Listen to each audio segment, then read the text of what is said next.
Greetings, fellow Empyreans. I am Ashrothi, the voice of New Eden, and it is April 24th, YC127. Glorification to the fit, mortification to the unfit, as the Azdaja is extirpated. How's it going? This is the Eve Universe Show. Welcome, welcome, welcome. How's it going, guys? Settle on in. Like the stream. We have stuff to go over today. We are currently in the Azdaja readout wormhole, which is one of the 5 drifter wormholes, and I'm pleased to say that its influence has now hit 100% and has given us a good old little check mark, which seems to indicate that it will not go down any further. So what happened, guys? This has been a pretty big difference from what was going on. We had a patch that helped fix things, and ironically, it gave Reddit nothing that what they wanted, and they have no idea how to process this. So let's go ahead and look at the patch notes and see what we can find, because CCP did say that they wanted to fix some stuff based on player feedback. Everybody kind of assumed that that meant things like their complaints about how many event sites were available in high sec and low sec.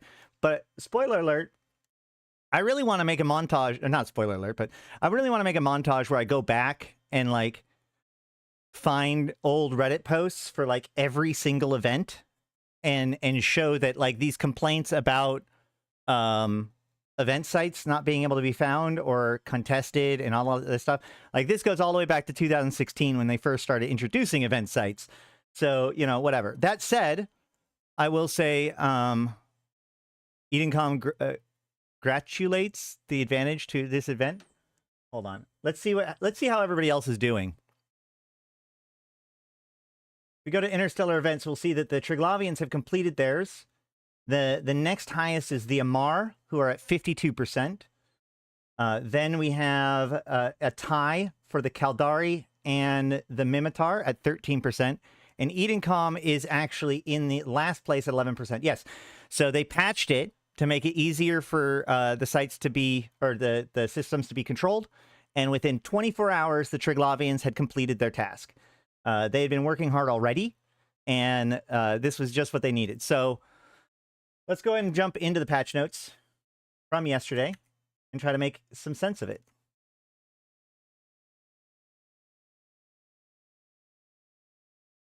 I wasn't prepared.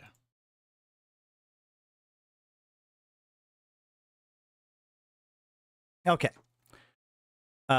Yeah, there's only one more week until FanFest. So remember, okay, so the event has been going on now for a couple of weeks, I think.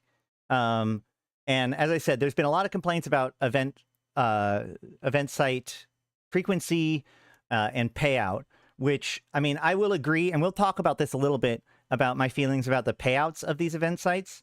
But the thing is that the main purpose of this event is the 5 drifter wormholes.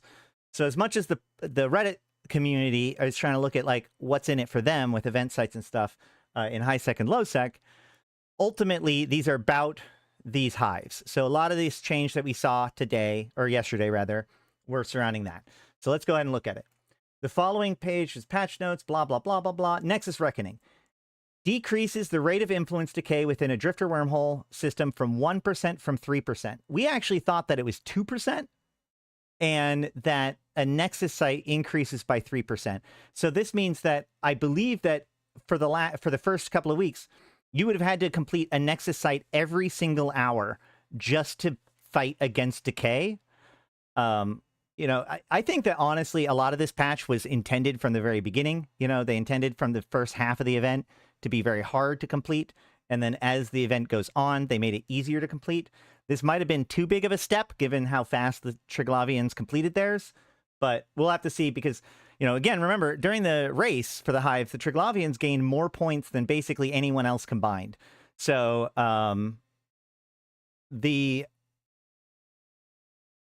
fact that the Triglavians have succeeded already, I mean, we'll see whether or not the other people succeeded quite as easily. The targeted filaments does really make it it is a big jump. I've been keeping track on the technological advancements and salvage we've gotten from this event, targeted filaments and drifter gravity drives. Also, don't forget, Wizard, we got the sleeper subverter protocols. You know, we've known that the drifters have basically taken over the sleepers to change their behavior, but this is the first time that we've actually gotten the doodad that they use to do that, which is kind of cool. But at any rate, let's go ahead and jump into this. So they decreased the decay rate to 1%, which is a big deal, but honestly, not as big of a deal as the next thing. Completing a labyrinth complex site now increases the system's influence. It used to be that you had to complete the nexus site, which was, you know, you had to complete labyrinths in order to get keys. A single labyrinth, which would take 45 minutes to an hour or so for a fleet of about 10 plus people, to get one nexus key. Then you had to get at least 15 people together to go and fight the nexus itself, which was a dread site. And that took like 30 minutes by itself too. So, and that was for a single one. And remember, you had to complete one of those an hour just to beat decay. So adding the labyrinth complex to it, like they've been running a lot of labyrinths and not a lot of nexuses, because labyrinths take a lot less to do when it comes to like making sure you have all the correct ships in it, etc. Additional influence will now be granted when an amplifier or limiter is used within a nexus point site. It used to be that the amplifiers and limiters changed the fights, but did not actually change the amount of influence that was gained. I know that the Pro Trig had gotten good at using the amplifiers, which meant that they increased the drop rate of the dreads. They'd started to figure out what the amplifiers do. It does actually talk about what the amplifiers do down here. Additional influence will now be gained when text for these interstellar events have been updated to be clearer with the occupation's goals. If we can look on Hobo Leaks for that text, we can see that the big difference here is that they talk about, hold on.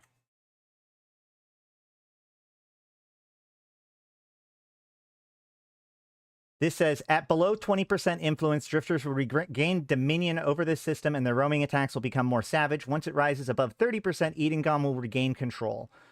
So, yeah, best labyrinth complex to earn influence and retrieve the Nexus ciphers to unlock the Nexus points within the Nexus points, survive wave of attack, face down the Drifter Dreadnought, and activate Vortex transmitters. What? Vortex transmitters?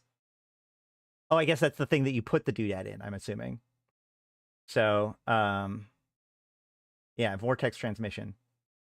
The strength of the link between the Vortex and Strategos. So that is, so yeah, they put in more stuff to let you know what's going on and what effect the different amplifiers and stuff are doing, right? So, cool. And then increase the optimal per pilot payout for Labyrinth Complex to 50 million from 10 million. A lot of people, so what's funny is a lot of people read these notes and they thought that they were about other sites and not the Nexus sites.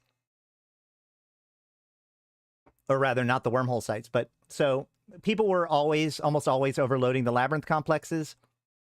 And there is a lot of complaints about the lack of reward for Labyrinth complexes, given how long and annoying they are to make, or to complete, because they are literally a maze. So there's a lot of like, oh, dead end, backtrack, keep going, you know, whatever. And you've got a 10-man fleet, so you got to keep them enticed. So they up the reward for that. Increase the number of Nexus ciphers drop from Labyrinth Complex from to 3 from 1. So now you have to complete 1 Labyrinth for every 3 Nexuses that you complete, which is a big one. Increases the drop rate of Execution and Dominance Command Unit tokens within the Labyrinth Complex sites. So those are... oh, shoot. Hold on. Does anybody have the spreadsheet of the turn-ins or know where it is? I know people have been sending it to me. So if somebody can DM me the spreadsheet, that'd be great. Hey, all the Labyrinth Complex are just dungeoneering from RuneScapes, a grid of rooms with randomized encounters. Well, so, like, I honestly, and I've said this before, I think that this is the tech that this is all about. Because, like, I don't remember randomized dungeons in the past. And I'm reasonably sure that if they could have randomized the maze, like, back in 2005 or whatever, when they put it in, they would have. So the idea that, like, and even, like, the hacking site, right? There's, like, better versions of the hacking site and worse versions of the hacking site, even though they look the same.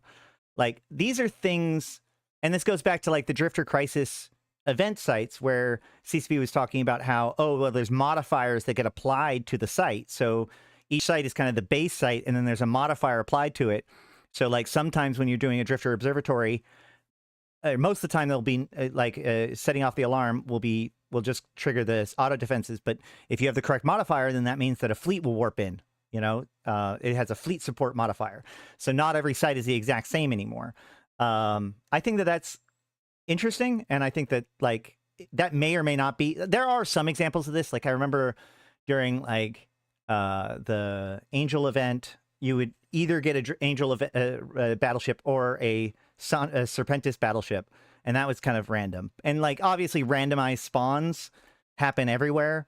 But like the site itself being random, I think is actually kind of new. It does sound great on paper, but it does add a bunch of annoyance in RNG. But I seriously think that if you do it right, it could be good, right? I think that, like, for instance, one of the things that might make it better is if, like, well, what makes a normal dungeon bearable? Like if there were little treasure packs or you know, you could not just discover dead ends, but you could also discover cool things. So that way it's worth exploring even when it's not a dead end or, you know, like the exact thing. Thank you so much, Kaminar. Here is the spreadsheet for things to turn in. So we see increase in execution and dominance command units. So we see dominance command unit is for the armor command burst and the shield command burst. And actually really almost all of the big items. And then they said, execution command units get used for some of the turn-ins, like the Navy weapon systems, which are all, honestly, Navy weapon systems are, well, no, actually, this is a plate.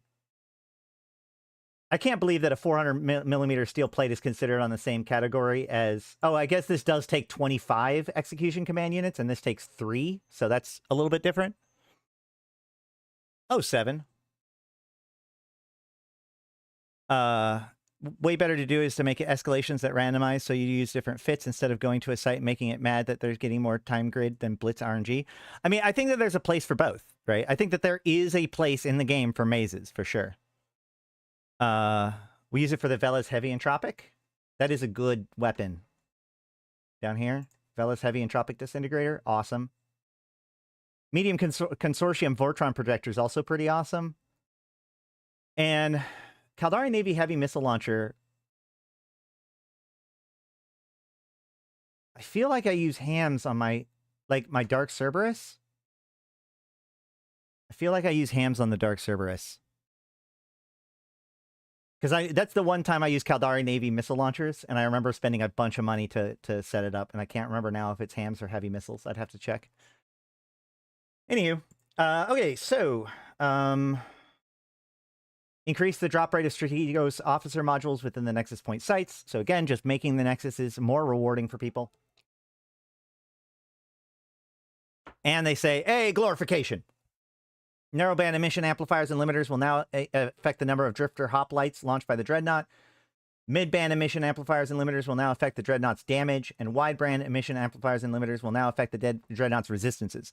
I don't know what they were originally. No, I don't think anybody really does. Maybe somebody has been told, but that is what they do now, apparently. And then adjusted the modifier strength for amplifiers and limiters in Nexus Point sites. Hey, Punch! The Nexus Point Dreadnought will no longer fire its Doomsday after being defeated in the final wave. That's probably good. 300 points down on the third event track, only 750 to go. Yeah, the tourist track is very easy to do, especially if you group up with people. I did have people pointing out, so like as soon as I made that video, now filaments are like 5 million ISK each, and they aren't going down.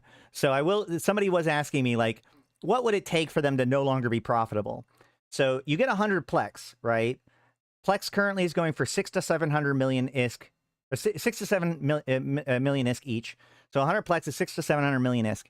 The battleship itself is 150 to 200 million on a low ball. So call it 900 million. So, or sorry, call it 800 million. So just between those two items, then the filaments would have to be at least 8 million ISK a piece. Well, actually, probably more than that, more like 9 million ISK a piece, for you to no longer be profitable to do it solo, right? If you're doing it with a group, it would be like impossible for the filaments to be so expensive that it's not profitable, right? Because it would have to be 50, it would have to be like 300 million ISK a filament to not make it worth it if you had all 15 people. So, yeah. Due to the way missile launchers skills work, Tech 2 is better than Faction for DPS. Only if you have Specialization 5. Usually at Specialization 4, that's the break-even point. Specialization 5 favors Tech 2. Ever since they added the ability to use Tech 2 missiles to Navy missile launchers, the advantage to Faction over Tech 2 is fitting, right? If we go look at heavy missile launchers, that's heavy assault.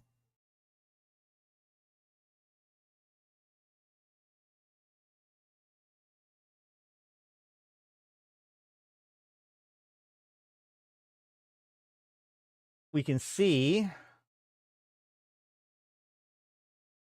that, actually, let's just do, can we do that way? Yeah. Esoteric knowledge like ancillary armor repairs being better than T2 reps because reasons. Well, hold on. That's a whole nother thing. We'll get to, like, ancillary armor reppers are better than T2. Why would that be esoteric?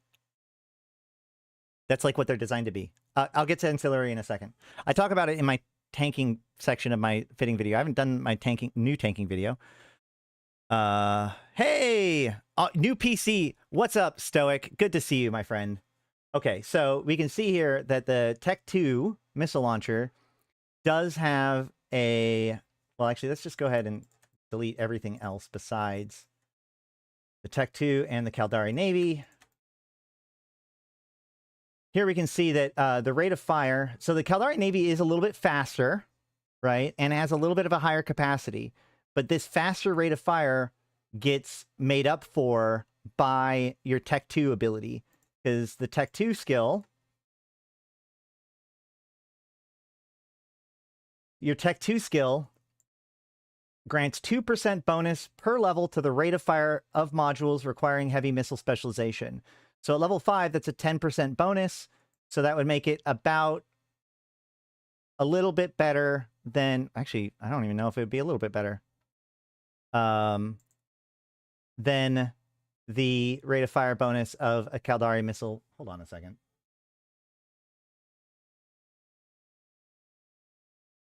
Now I'm curious. Let's just take a Serb. Let's fit a Caldari Navy missile launcher and a Tech 2 missile launcher. Now, I don't have level 5. I have level 4. So we can see here,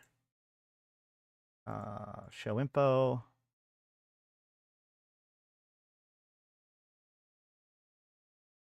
Inferno Rage. Wait, that's not...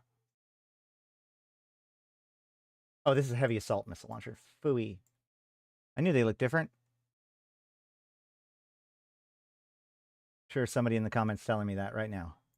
You put on ham versus heavy. See, told you. Somebody got me. Inferno Fury. Got it. Okay, so this one does 43.6 damage per second. And this one does 45.9 damage per second. So even with tech or like level 4, it's still actually better to have a Navy than a Tech 2 when it comes to missile launchers, at least. Also, we can see that the Navy has 5 more missiles loaded.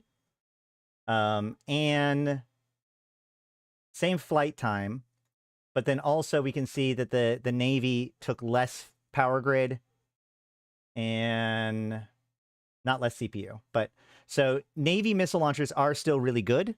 Especially Caldari Navy, especially if you need the fitting, which is what I have it on my Cerberus for, is it needs it for the fitting. All right, either way, that's enough of that.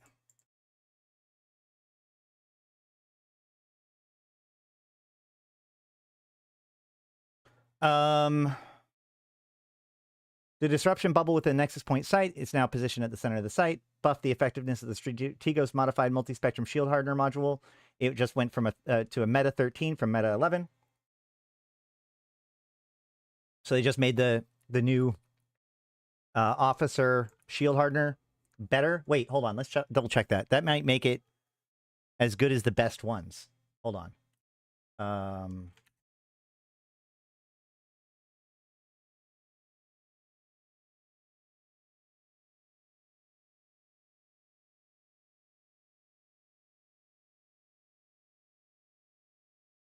Requirements, variations, compare.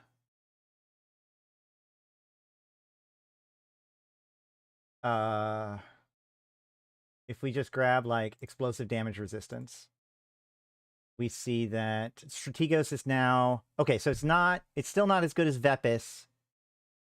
It's as good as Thorn, and it's better. So it's now the mid tier. Like if you look at the officer mods, oddly enough, wait, a Pythium A type is better? Is that real?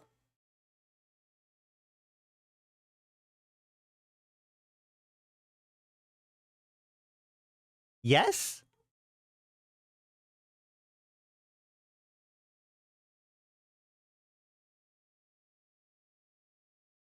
An A-type multispectrum is better than an officer multispectrum.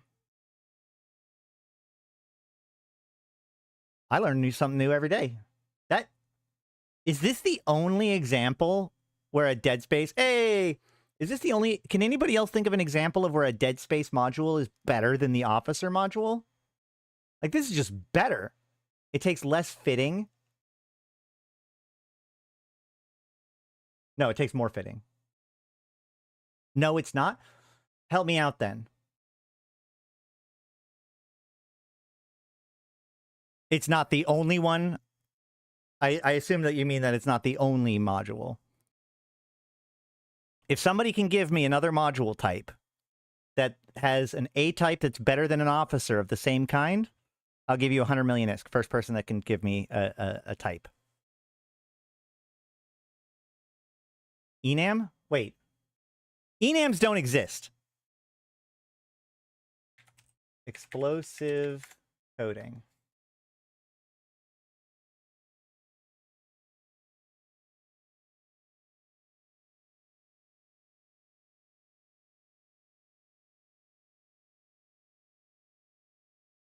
Huh! Here we go. There's A types that are better than officer modules. All right, the random sack. If you let me know who you are, I will send you 100 million ISK. That's weird. Okay. We'll do it right now. We'll do it right this second. This you? Sanguine Master? Okay. Oh, no, we're doing this. I'm a man of my word. I'm going to do it before I forget it, too. I try to be a man of my word, anyways.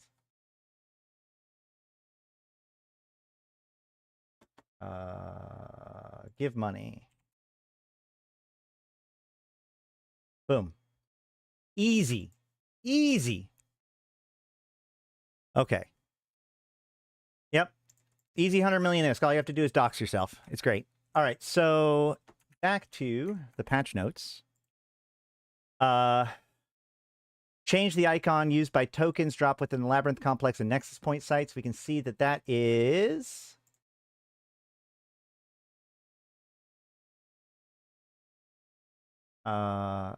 Uncertainty thread, definitive thread.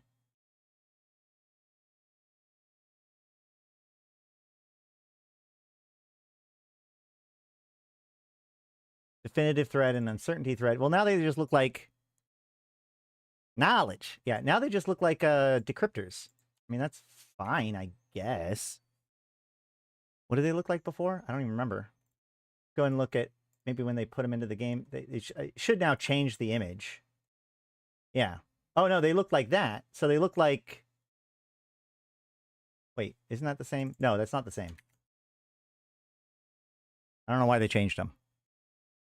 The weaker officer mods have better fitting than the Dead Space contemporaries. Yeah, it did look like that way. That was true. I mean, it's one of those things that I wouldn't have even thought about and just been like, yeah, officer mods are better than Dead Space mods. But at the same time, like, hardeners in specifically, especially multi-spectrum hardeners, are some of the most expensive Dead Space and officer mods in the whole game. So the occupying faction will now appear in the Interstellar events page for each Drifter wormhole system. That's fine. Volatile boosters can now be sold on the market. This is an important one.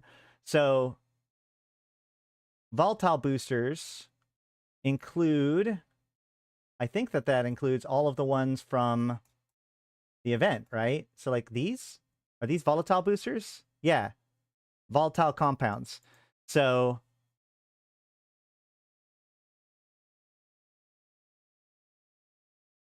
let's see what they actually changed to make that happen. And that might give us some understanding. So yeah, volatile boosters. Yeah, so interesting. Wait. They changed the base price to 0 somehow, but then they gave it a market group ID. So this is the Ageta, Volatile, Vitalis, Balneum, Thorac, and Mithridate. So let's go ahead and look at what those actually do.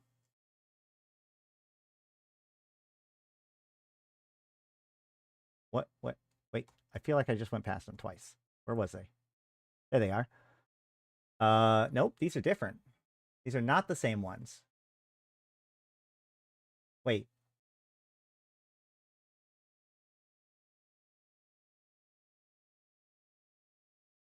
Here we go. Ah, it's the ones with the drifter icon. I love opening an A-type can and seeing 2 built. Yeah. Yeah, officer hunting is a giant pain in the ass, I think. But anyway, so okay, we have plus 16% capacitor, plus 16% armor repair, plus 16% shield boost, plus 16% tracking speed, and plus 16% flight time. These are all very, very strong. But they only last for 3.5 minutes to 7 minutes, depending on your biology. These are probably all the same slot, right?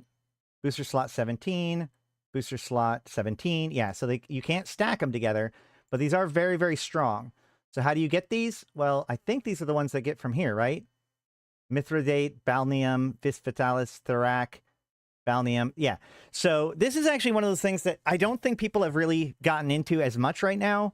This is one of the values that are in this event that I think people have less engaged with, which is that in all 5 of the wormholes in the turn-in point, like this one here, you can turn in the minerals from the Tyranite. You need 10,000 minerals, which, just to check real quick,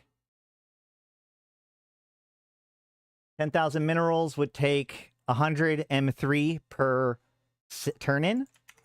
And you get these boosters. You get 1 booster of, I guess, maybe each type. Anybody here? Can I engage with this thing while cloaked? I can engage with this thing while cloaked. I am cloaked, right? Yes. Okay. So we can see here, yeah, I can turn it in and I get 1 booster, or I could get the other booster. So you could choose which one of the boosters that you want per 10,000. So for those of you who are doing the mining, you're ending up with a bunch more Elytrium than, you know, whatever, and it's not really worth it. These boosters could be worth it, but the big consideration that you got to get into here is that, you know, it's easy to come to these sites because you can use a filament to get here, but once you get these drugs, you still got to get out, right? And now there's plenty of wormholes to probe out, but make sure you bring a probing ship so you can get out, or at least have a buddy on the outside that can jump in so you can warp to them to get out, right? But this is one of the rewards in this event that I'm imagining that not a lot of people are actually engaging with. So now that they're on the market, it might be worth supplying that. I don't know. I'd have to go look to see whether or not they're being sold on the market. But those are pretty decent boosters. The Dreadnought within the Nexus Point site will no longer drift outside of payout range, which is nice. What is it? You can talk about it? Just join. What is this? Can you talk about it? What is what? This site? This is the turn-in location for the Azdaja readout wormhole. Each of the wormholes have their own like fortified base made by the owning empire, and this is the one in the Azdaja wormhole, which is the Triglavian one.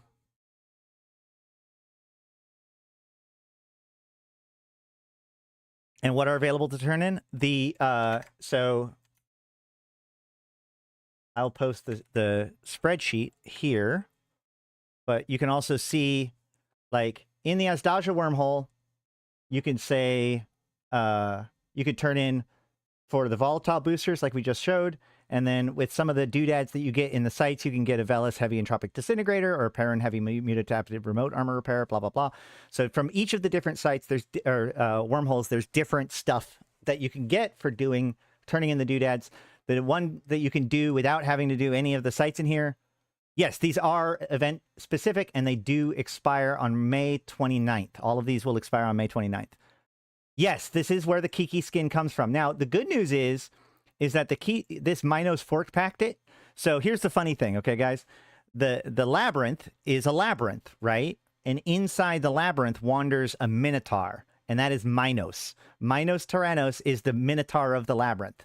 So as you're wandering around in the labyrinth, you can run into Minos, and it drops a doodad that then can be turned into the Kikimora Tyrant Breaker skin. Now, this top one, the Glorification Exchange, this is not one of these sites that I was just talking about.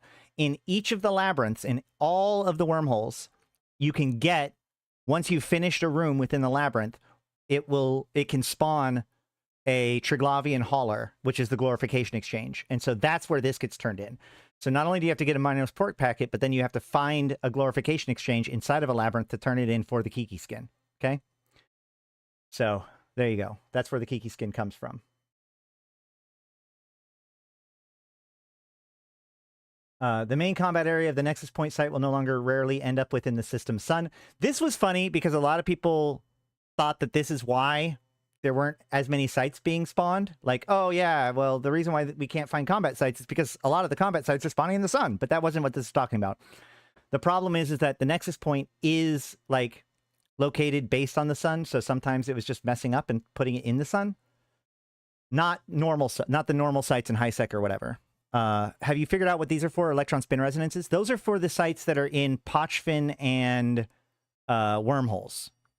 The ones that were modeled off of the Horizon event from outside of Zarzak. Yeah, the Tau Decay resonance, the electron spin resonance, all of those are the three of those are for that event or that site, which is very similar to the Dread site in the fact that you turn in the correct one in the correct phase. Like there's different waves, and you have to put them in the correct order. And when you put them in, it spawns an extra Dread, and that's how you can get the officer mods from those sites. Yeah. Yeah, they currently spawn in Pochfin and Wormhole. I think they're called Observatory Infiltrations. Vortex transmitters within Nexus Point sites will now be despawned when their relevant wave ends. The info panel objective, which appears when using amplifiers within the Nexus Point site, will no longer be removed when the bar is full. NPCs left within the Labyrinth complex will now warp away when the site is despawned. Strategos officer modules will now be augmented with mutaplasmids where applicable. Solution capacitors within Labyrinth complex sites will now correctly play an effect when unhacked. Drifter wormhole filaments blueprints will now use the correct icon. So these are just all basic fixes, right? So that was it. Like, as you can see, there's no changes to the K-Space sites or anything like that. So this is why Reddit was somewhat upset. But as we've talked about on several different episodes at this point, like, the sites aren't any more difficult to find than in other events. I would just argue that, you know, you have to go off the beaten path, just like always. It is weird that the sites are not in Wormhole or Nullsec, but that's just a quirk of the event. You know, I will say, so here's the thing about payouts, okay? Because like the other big complaint is that this event isn't really worth it. And I feel like this Capsuleer Day event sites, this Capsuleer Day is kind of suffering from the same issue as last year's Capsuleer Day event. I just gave up on this event and went back to regular mining. Well, make sure to go check out my video on how to do the tourism stuff, because that is a great way to complete the track if you are just completely not interested in doing the actual tasks and you just want to knock it out pretty easily. Especially if you do it with some friends, that's the best way to do it. But any rate, so like last year, actually, let's go a little bit further back. Just seems like there's no way to contribute to the war effort unless you're a highly organized fleet. I mean, well, yeah.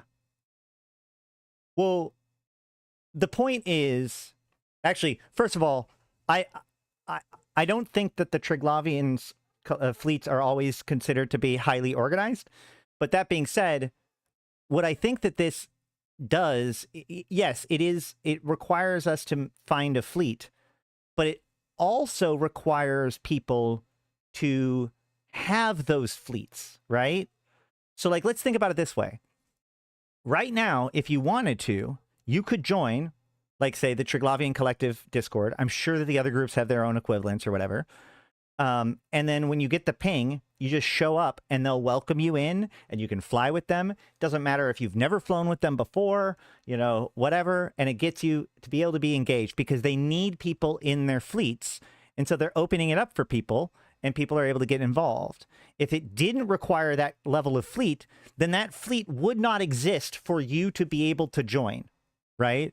And so, yeah, as a guy who's setting up the fleet, that seems like a big ask, but there are people that do set up these fleets. And so there is an opportunity to participate in that kind of fleet activity right now because of this pretense that normally you would not have access to, right? And so I think that it's best to think about it that way. Reddit could get mad about water being wet. I avoid the site. Yeah, well, that's true. I'm just using them as a punching bag right at the moment. I do hope that, like, remember, we're still waiting for the 6th. Like, this isn't over yet.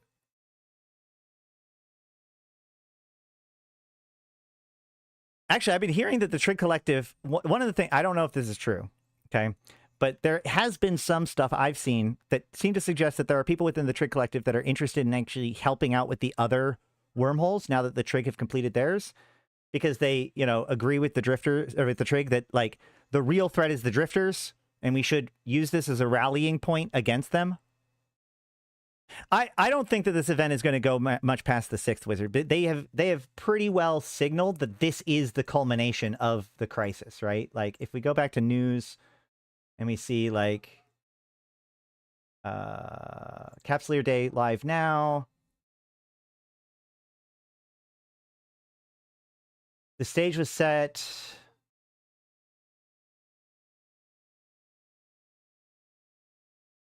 Man, they said, I know, I am almost positive that they have said that this is like the apex of the entire thing.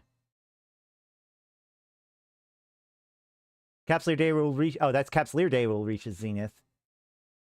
I can't, yeah, the final phase of the Drifter crisis has begun. So we'll see. That's what I'm saying. I think that the Capsuleer Day is supposed to be the end of the Drifter Crisis series, but we'll see. We'll see what happens. I mean, step 2 becomes like what happens when the Empire, what happens next, right? Once the Empires or once these people have control of these positions. And that's what I think is kind of cool is that, like, so at FanFest, they probably will be able to tease us some of the stuff that might come from the results of this stuff happening, right? But yeah, we'll see. We'll see. Anywho,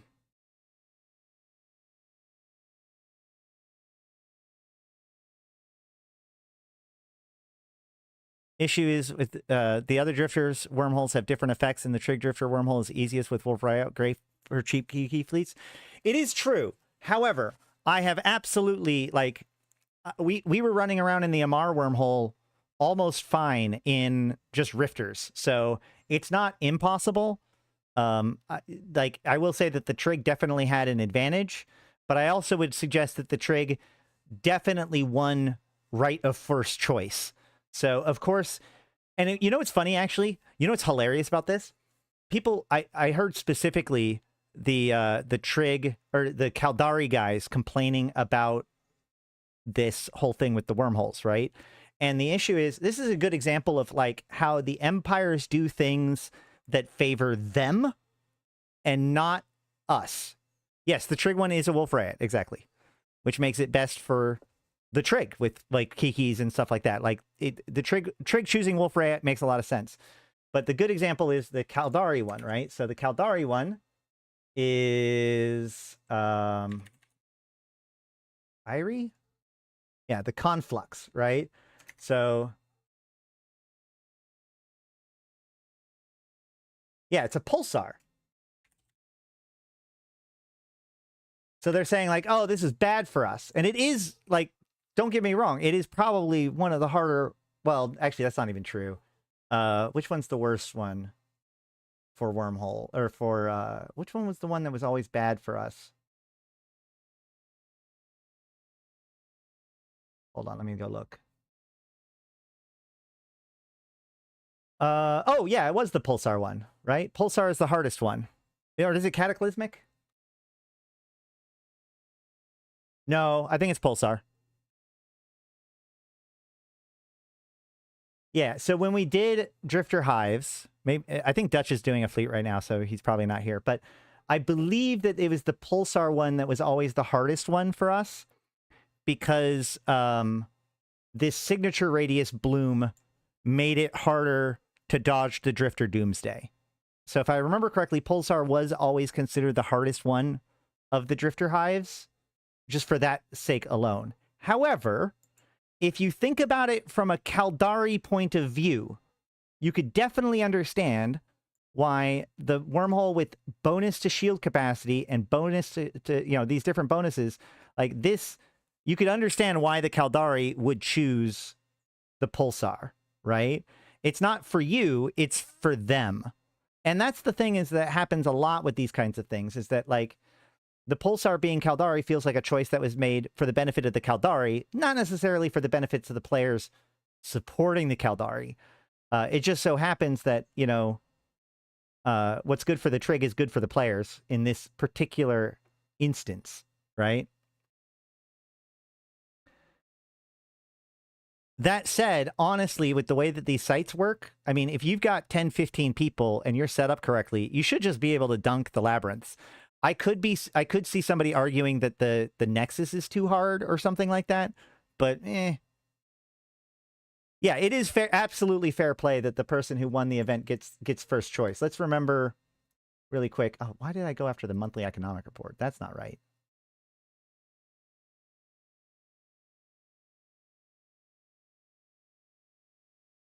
Like, just so we're clear,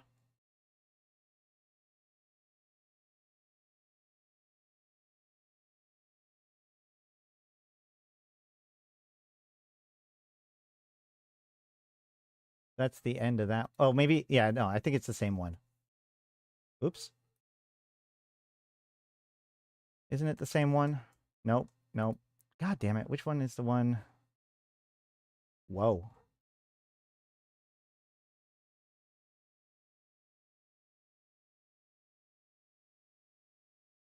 Huh. Nope, I can't find it.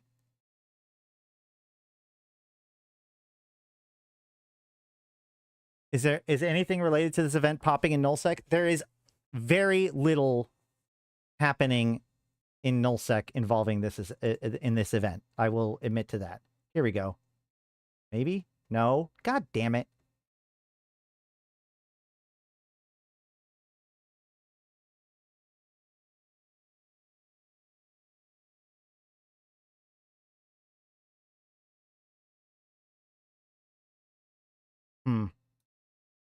There was a dev blog where they posted. Yeah, basically, drifters in nullsec freak people out. That is true. Huh. Where did the...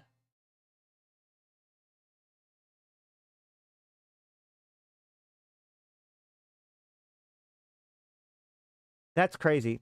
There's a chart. There's a chart. They put up a chart which showed who won.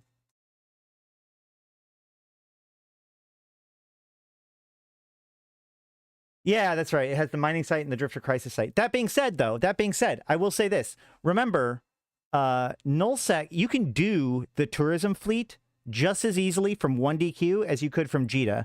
Just as long as you get all of the filaments together, right? You can do them from anywhere. Just set your home from there and use the filaments to go in, and then you just die and you wake up wherever you wake up. The only place you can't do it from is wormhole space because you can't use filaments out of wormhole space. So anywhere in K space, even nullsec, you know, just collect together 25 or whatever of each of the filaments, and then you and a bunch of your buddies can just do tourism fleets and knock out the sites and whatever.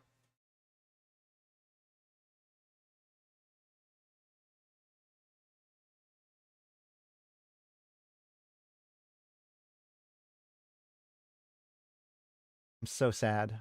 Why is this? I can't find it. All right, whatever.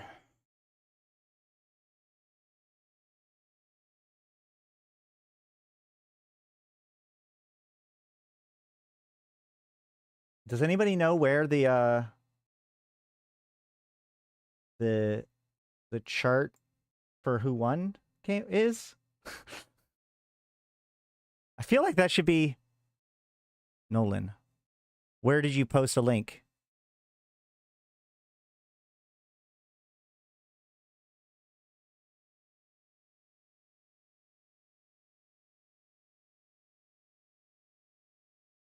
Can you DM it to me? What?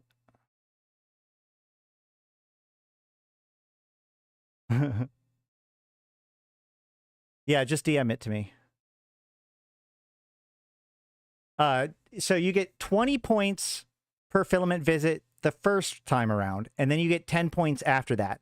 So a full tour is 40 points after the first round. Okay. Got it. Found it. Here we go. So maybe I probably exaggerated it last time, but a quarter of all of the points gained, period, the entire time was by the Triglavians. So this is why the Triglavians got first choice.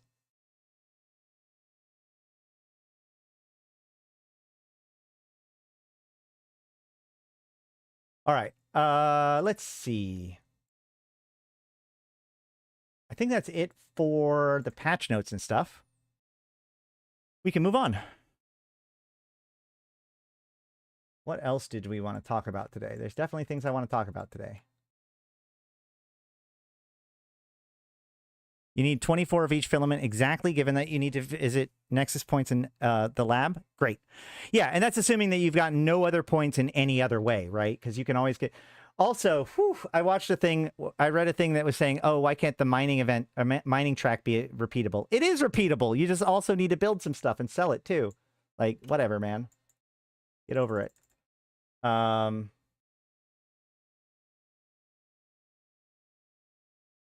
that's from 0 to 100, 1050. I'm excited to see where the nexuses are pointed to. I don't think it's Zarzak. If anything, I think it's probably like Joe Space. Jita. Yeah, boy. All right. Let's go ahead and probe our way out of this Azdaja wormhole.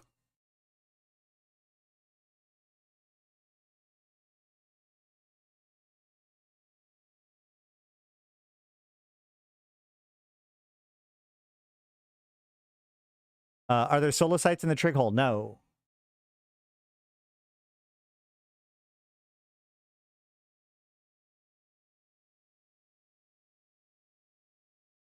Did I... Wait, what?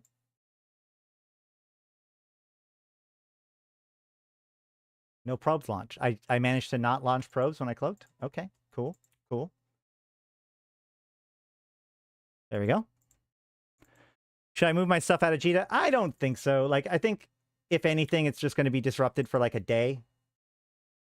They're not going to destroy the stuff in JITA. That would be insane. Never going to do that. Never, ever, ever, ever, ever.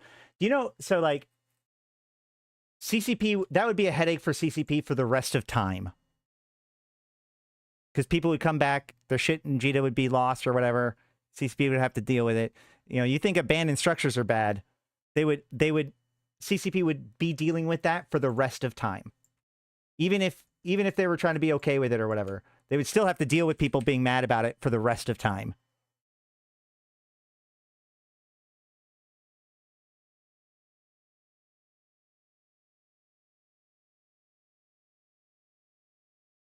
Even attacking it for a day could become a huge deal because it goes from being safe to not safe, right?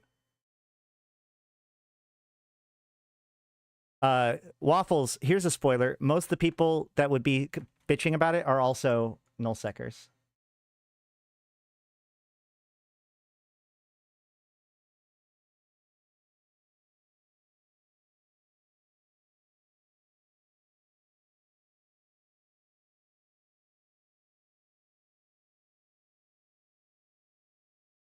I'm telling you, even if they took out JITA for a day in functionality, like, that will forever change the way people think about JITA.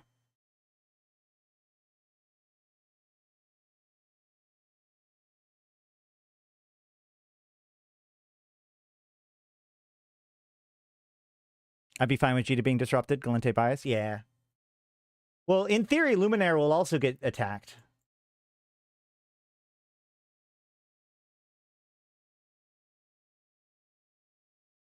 Yeah, just make it nullsec for one day.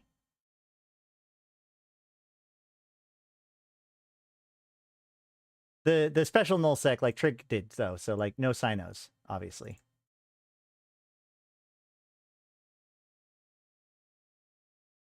Make JITA into the ultimate content pit for one day. Be like, we won't unlock JITA until 10,000 ships are destroyed. Go.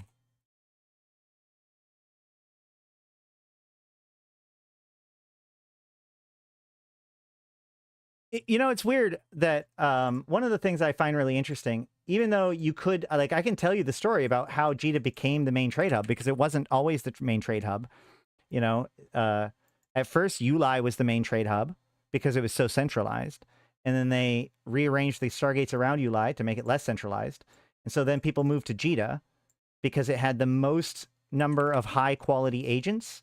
But then when JITA, by the time JITA became JITA, they'd removed all the agents, but it was so cemented at that point that it just stayed JITA, right? It stayed the major trade hub. And what's weird about that is, like, that story sounds like an emergent property, right? But if you go look on Serenity, JITA is JITA and Serenity too.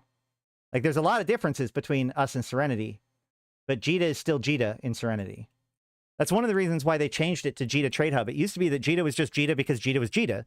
There wasn't anything really special about it, per se. Over time, they added more and more special things. But, like, the idea that structures can't be anchored there and eventually calling it JITA Trade Hub was more of a longer-term recognition of CCP of what JITA had become.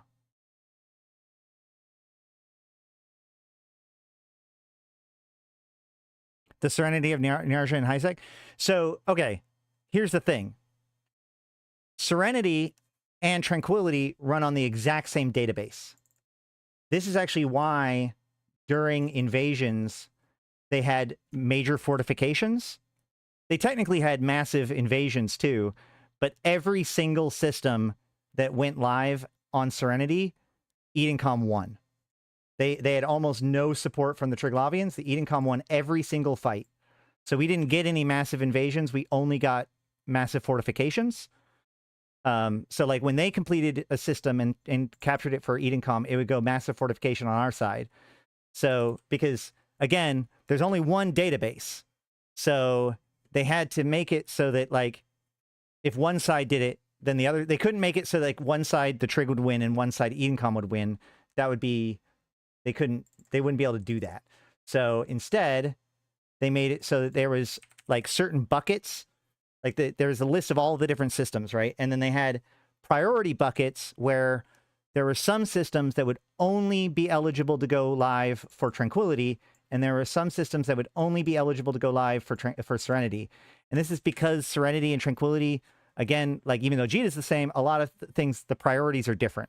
So Niarja was not nearly as interesting for Serenity as it was for Tranquility. And so Niarja was one of the systems that was set to only be allowed to go active for Tranquility. People like to say that invasions were scripted. They were not necessarily. They were run by an AI actor, well, a pair of AI actors, one for each side, from my understanding. And the only thing that was scripted about it was that Niarja could not go live for Serenity. It was only eligible to go live for Tranquility. And it also was the one system that we knew ahead of time would be a valid target, because we have a Rasnaborg, or a reconnaissance report from Niarja, which recorded it as an Eminence Glory, where when it said that we must capture Eminence Glory, or, you know, the floods of liminality will cover the faces of Eminence Gold and Eminence Glory alike. So we didn't know anything about Eminence Gold, and we knew that there were other eminences for like other blue stars, but the one star that we knew was Eminence Glory was Niarja.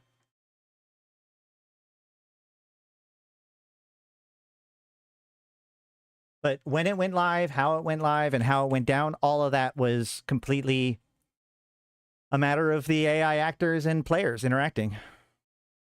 Most of the buildable items don't sell for much. I'm sure there's some sort of point outside of just chasing the event tree. So that's the problem, is that, like, and this is what I've been, okay, so I started telling the story and then I stopped. Do you think it's possible for it to ever change? Seems like something that is pretty set in stone now, part of the experience, you know? I mean, I don't necessarily think it'd be a good thing for JITA to change, like, for it to change per se. I think that, like, no matter what you try to do in any given MMO, people are going to make a centralized trade hub like that. I think that the better detector of health is how much the secondary trade hubs have in existence. So does Serenity still have Niarja as a high sec? No, Serenity and Tranquility have exactly the same database. So as soon as we captured Niarja, it started a massive invasion on their side and then became final liminality without them even trying. So, or without them being able to do anything about it. So no, the systems, Potchfin is the same for both sides. That's a database change that was done and affects Serenity.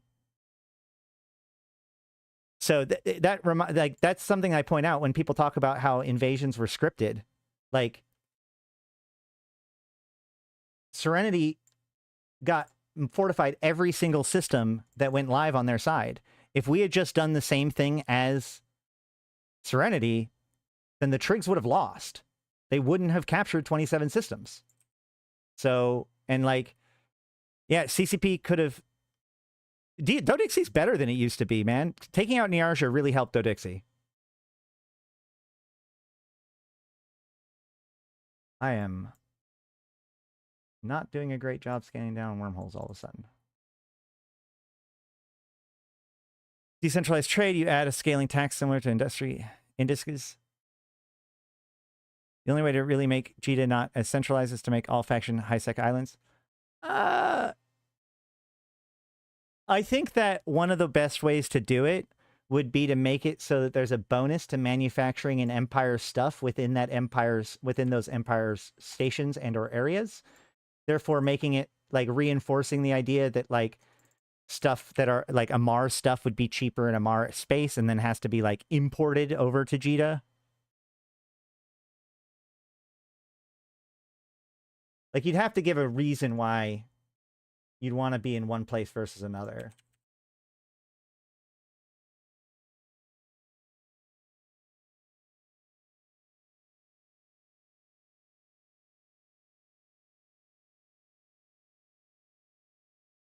So many signatures. It's crazy.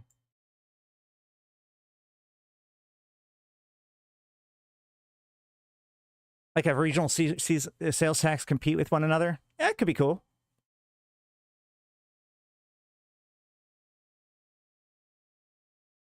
I'm a big fan of the idea of regional bonuses, though. Like, I've always thought that that should be like the way that nullsec is done, where like different systems, different constellations and regions have different bonuses if you own all the systems in that constellation and or region.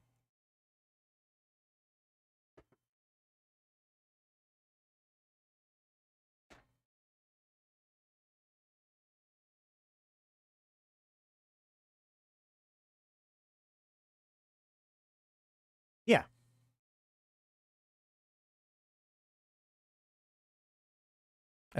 I like the feeling of being out in Space Boonies. You get Heck versus Cheetah. Yeah. I mean, we actually really like using Dodixie as a trade hub, but like Amar and Mimitar space being so boonies is one of the reasons why people like using Amar. The more I've always said that faction warfare should be tied to taxes to make it so that people like care about faction warfare and the state of it, even if they're not in it. Like, I would love it if some tycoon started funding the Galente because they want like more progress. I was thinking that like as a side loses, maybe the taxes go up as they try to increase the rewards for, you know, like more of the funds are going towards supporting the Navy.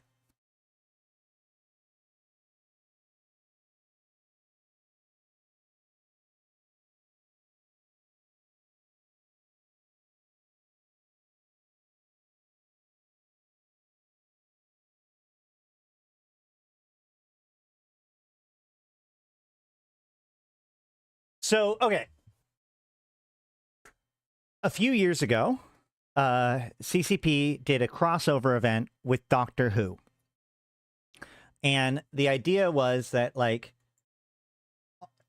it wasn't that our world has Doctor Who in it. It's that Doctor Who's universe is so weird and the multiverse that they could actually reach out and pull people from our universe into their universe, right? So, the idea was that there were these exploration sites that you could find and then make special filaments that would bring you to this pocket of space-time around Galifar and fight the Daleks there, right? And oh god, what is the name of that suit? Dapper. So the big prize to that event was this outfit right here, right? The Dapper suit, the bow tie, right? People wanted it because they're trolls. People wanted it for all kinds of different reasons. But the secret is that this particular outfit was basically only applicable. Well, the TARDIS didn't get ganked because, so like, while it was a Doctor Who event, it was very, very important to everyone that the Doctor doesn't actually show up in the Doctor Who event. It's just like, we're just finding weird traces of stuff and fighting Daleks. The Doctor never actually shows up, never says anything. Because the idea was like, if you introduce the concept of the Doctor to New Eden, that ruins a lot of shit, right? Like the idea that the Doctor could influence stuff in New Eden would complicate some of our situation. Like, you know, the Doctor could make the other not that big of a problem anymore. So they kept that separate. But we found these artifacts, including the Dapper suit, right? And this was only found in the hardest site. So you could scan down the sites in K-Space, and that would allow you to build the first level sites. And there was scanning and combat. There's 4 tiers of scanning sites or hacking sites and 5 tiers of combat sites. So each tier would give you stuff for that tier, the tier below it, and I think the tier above it. So the idea was that you'd run tier 1s in order to build tier 2s, build tier 2s to build tier 3s, et cetera, et cetera. You need all these different doodads from all these different places in order to build these filaments. And so people, and like also you would get like a ton of a doodad and you need like 5 different doodads. So the idea would be like person A would have a ton of these 4 things, but missing this 5th one. And this other guy would have these 4 things and be missing a different one. So that way they could trade with each other, right? And people would build up to the highest level rewards, and then they would want to get these suits because they were worth multiples of billions of ISK, because the only way to get them was by running this event site, right? So that was a very, very successful event. People on all different levels felt well rewarded for it. because the pieces that you got from the lower level sites were worth money to people because they needed them in order to be able to run the higher level sites, right? The guys who could run tier 5s didn't want to build up all of the stuff all the time. They didn't want to keep running 3s and 4s just to be able to build 5s. So people who could build 3s and 4s could sell their stuff to the people who could do 5s, which it was worth it to them because of how much they could make out of it. So the whole fucking site worked, okay? Fast forward a year and a half or so, and then they did basically, they repeated the same event again. Hey, 07 to you, I think Havoc. Thank you so much for that. So they repeated the event, or at least the mechanics of the event, for the last Capsuleer Day event. But now instead of Daleks, it was Trig versus Drifters, etc. And the real problem that we ran into is the exact same event, but it was significantly less popular. And the reason why, and I talked about this then, there was no Dapper Suit.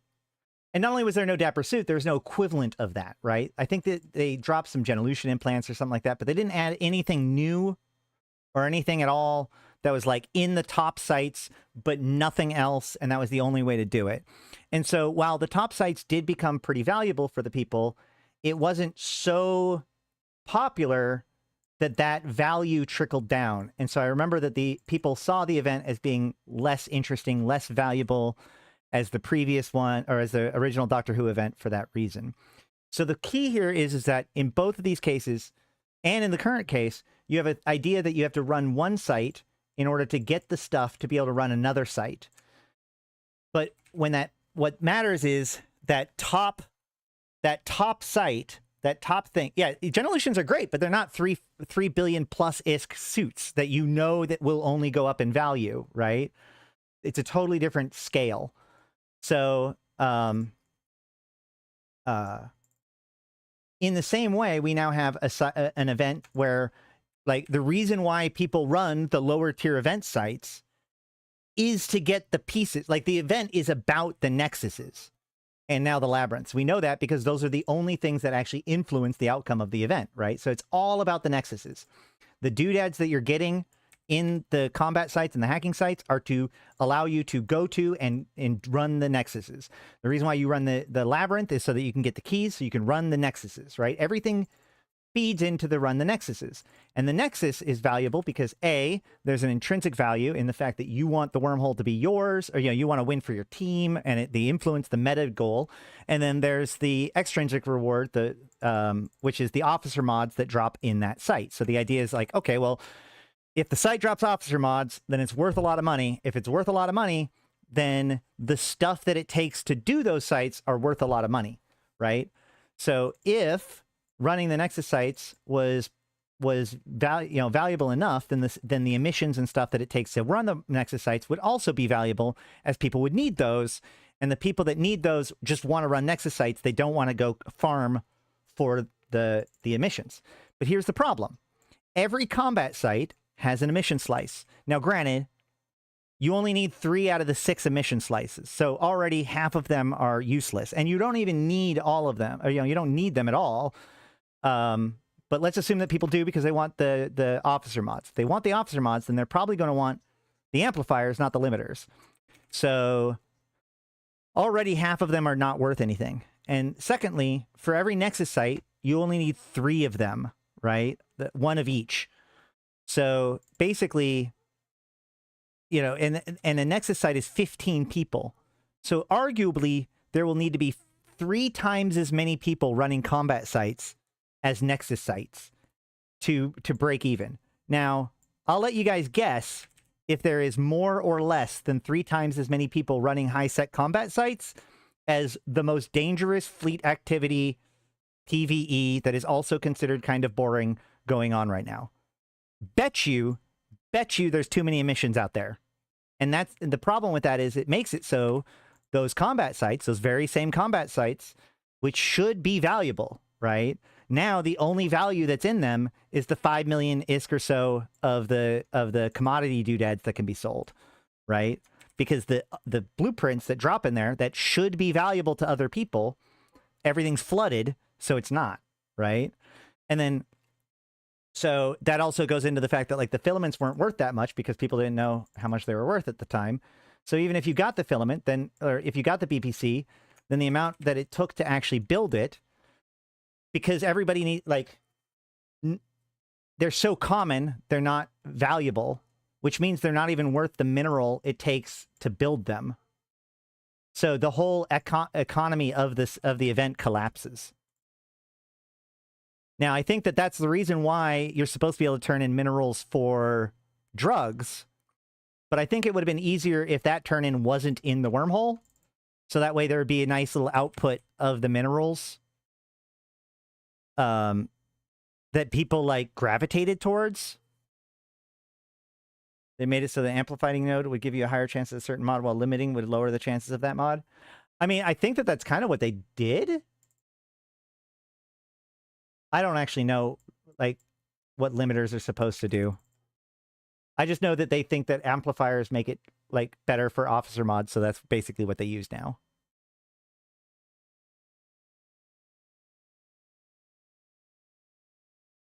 Congrats to you, Orthodox. Good to see you.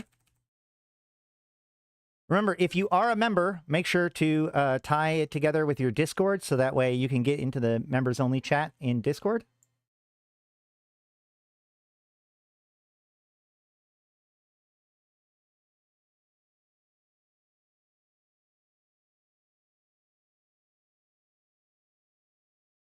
Genolution drops are really good, but only if they actually drop. And so, and by that I mean, like, they're jackpot. So most people that just go and run combat sites, especially, or even just run a few hacking sites, chances are they won't run into those. So they won't even, like, process it in their thing. So what I'm saying is that I think that the rewards for high-sec combat sites are a little bit low. But honestly, that might actually be better, because the lower the rewards built into the site, the less competition there will be for the site, you know? With the sites being fairly unrewardable comparatively, people will just go off and do other activities instead, which means those alphas that barely can, like, that won't be able to race in the sites have less people to compete with.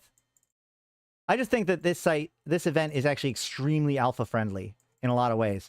And oddly enough, the fact that it is less rewarding makes it more alpha friendly.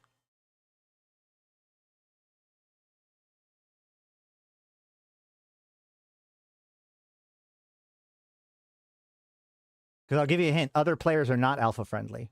Maybe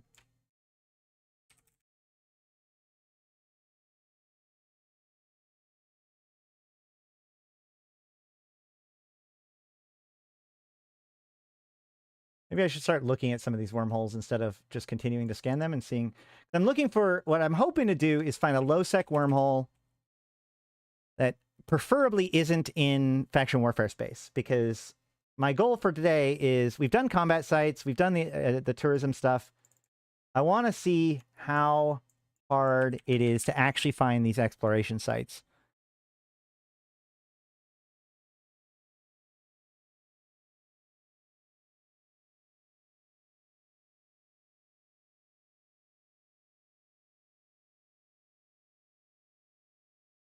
The Trig salvaging event was really good for the first couple of days, and then they nerfed Genolution drops. I don't understand what you mean by that. Are you talking about, like, the previous Drifter event with the salvage sites? That wasn't Trig. Was there a Trig salvaging site?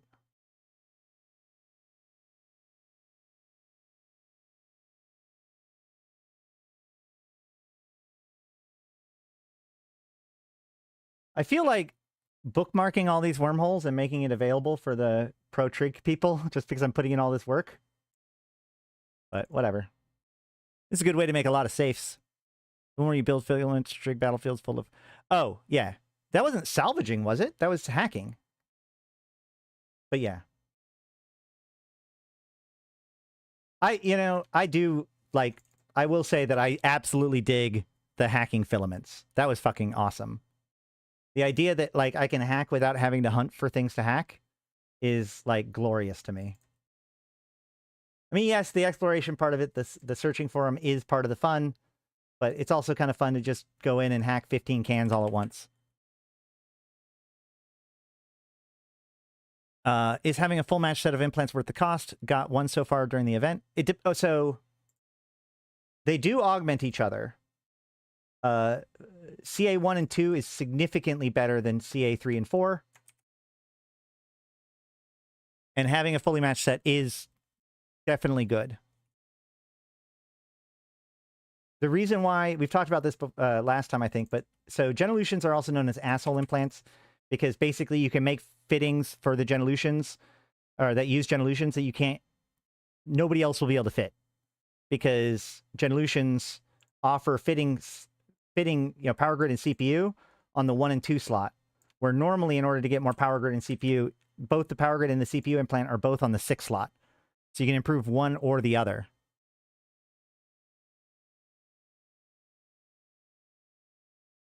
I would recommend potentially selling them. I would not sell them right now. If you do not need the ISK right now, throw them in a box. Check again in like 6 to 8 months.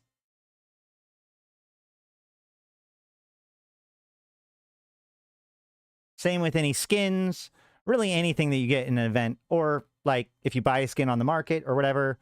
It's always good to just throw it in a box and see what happens. If it's an annual thing, then you may want to wait till like, 6 to 8 months. If it's not an annual thing, especially like, for instance, these Titanbreaker skins, that Titanbreaker Kiki skin, chances are it's going to only go up in price after this event is over. There will be in each Capsuleer Day event from now on. They were out last year's too.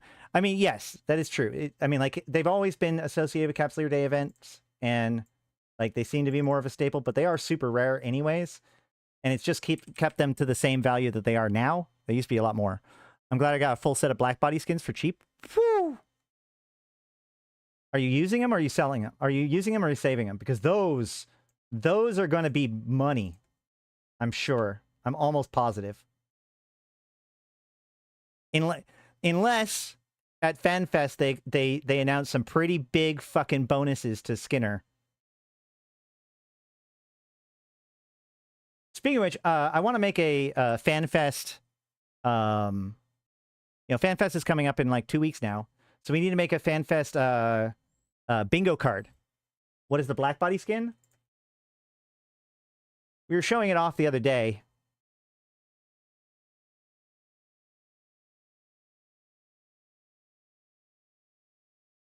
It looks like this. It's got cool smoke that comes off of it that you can kind of see here. And then it also has this black body radiation gauge on the side that goes up when you're going faster and like fills up when you're in warp. And also there's like lightning that happens all over the place, especially when you're coming in and out of warp. They probably won't add special animations to Skinner, but they still need to add Tech 3 to Skinner. Yeah, I think that Tech 3 on Skinner is definitely going to be one of the ones on the yeah, no, that is the Plex Pack one. That's the Plex Pack one.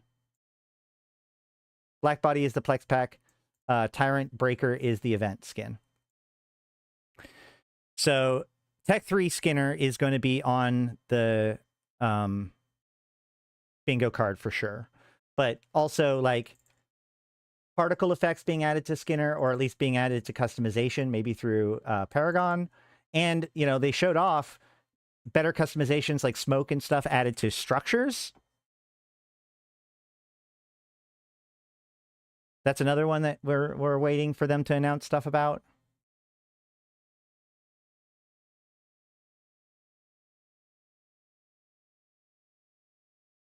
I did not need to scan all of these down. I'm just doing this to pass the time while talking to you guys.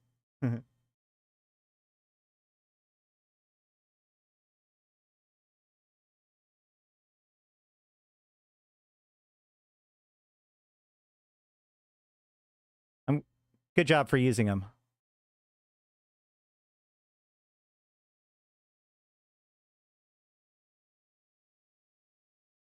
First, they got to fix Skinner for structures because 400K for half a year on the right true is absurd. Something that cannot be freely traded without jumping through hoops. What? Well, I don't know about you guys, but my organization, like, we do not have a problem earning enough Evermarks to skin our structures. Like, that's 400K Evermarks is almost nothing for any reasonably active organization, I would say. I guess it depends on how many structures you have, but yeah.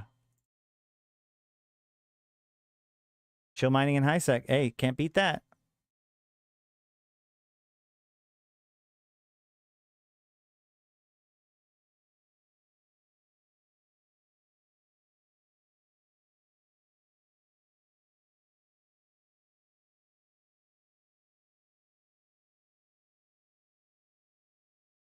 Hmm.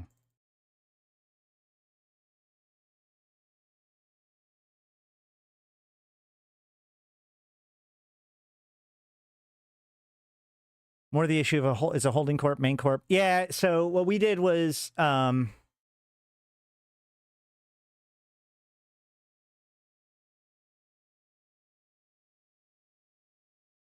we transferred all of our Evermarks from one corporation to another corporation and then moved that other corporation to the alliance to move it over. And yeah, it takes a little while to do it, but if you move enough, then you only have to do it once every couple of months. And then it's fine.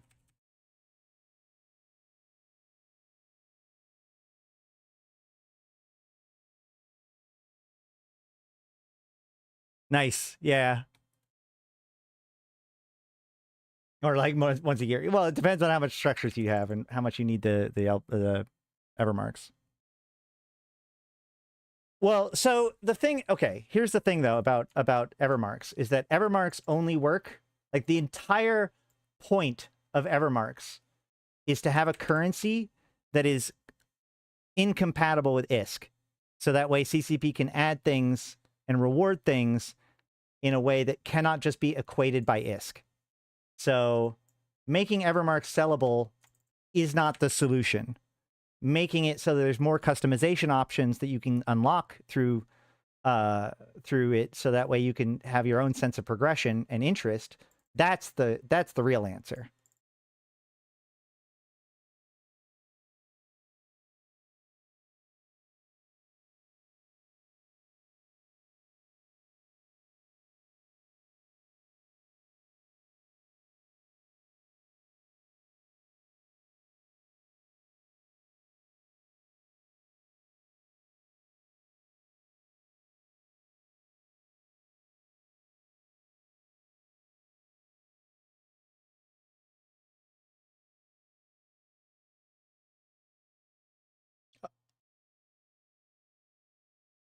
You can use it on the only thing you can use it on is structure skinner and ship tags, which should be baseline.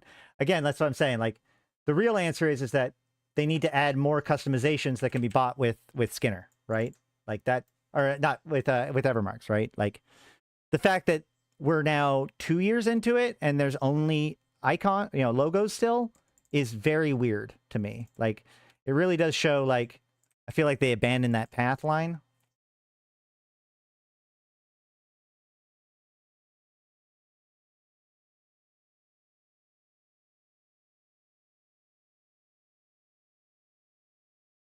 But who knows? Like I said, this is one of those things that they could easily announce at FanFest. Well, I seriously, like, if you look at everything about how Skinner was designed, I feel like it was always designed with that kind of thing in mind. But at the last second, they're like, oh shit, this needs, like, this is direct competition with one of our major income sources. It can't not be for Plex.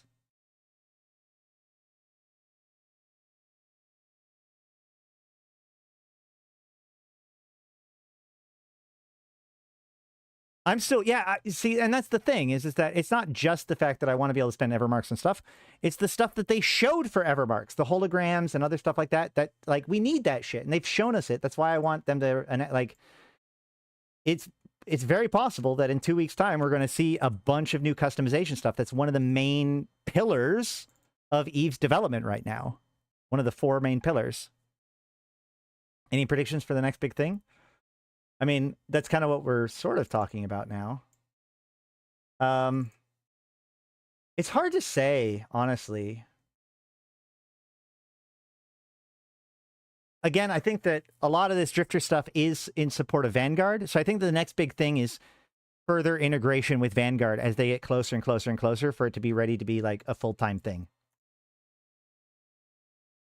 You know, it's funny. You know what they aren't talking about on FanFest. So I went to my YouTube thing, and it has like a suggest by AI based on like all the stuff. It says like, here's some ideas for videos to make. And every single one of the videos it suggests me make is about Eve Galaxy Conquest, because my Eve Galaxy Conquest videos do so well. But man, it's hard to talk about that game right now. And CCP isn't even like, it's not even at FanFest. So I don't know what to think about that game at the moment. Yeah, I think that we're definitely going to get new tech from drifter holes, but how that will manifest is completely unknown.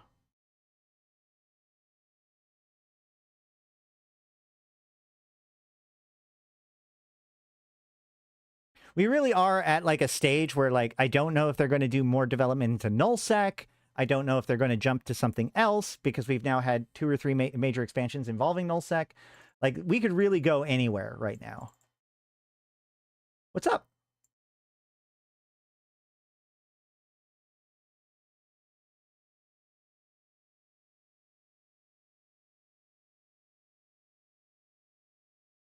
But yeah, if you have an idea for something that I should add to my my bingo card, please DM me on Discord.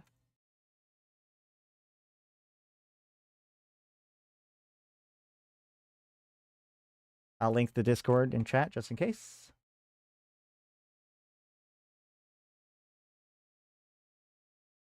Jesus, there's a lot of wormholes. So many wormholes.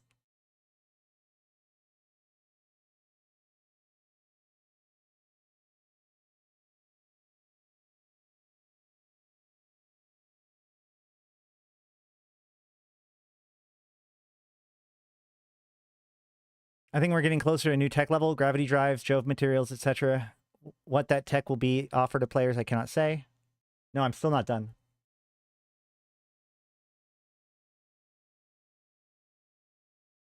I've long since thought that like one of the things that we're doing is working towards moving to Jove space and like being able to use it as like an exploration area. It's kind of falling apart and the gates are all shut off.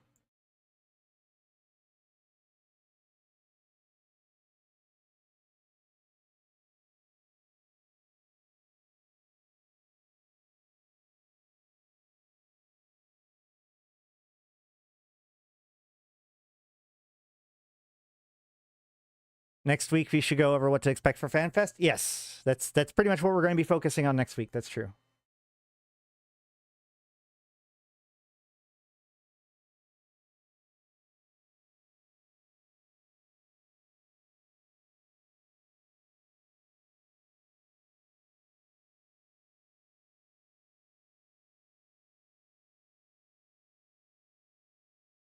Tech 1, cheap and generalist. Tech 2, more specialized. Tech 3, reconfiguration. Tech 4. That's the thing, is that, like, that is a good question. Is that, like, is there even a niche for Tech 4?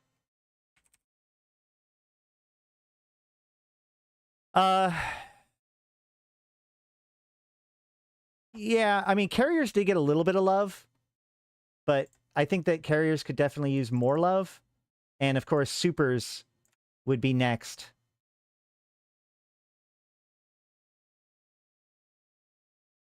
I think Rorquals just got love in the mining changes that just got done.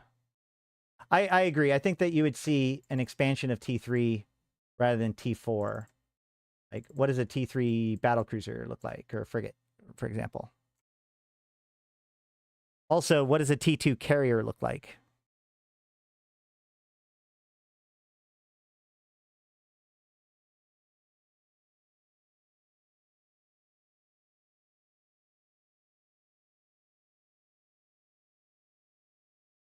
T3 battlecruiser, please.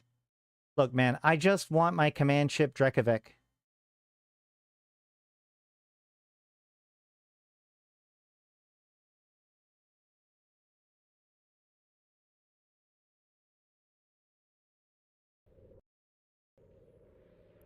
Sorry, I forgot to turn on my audio.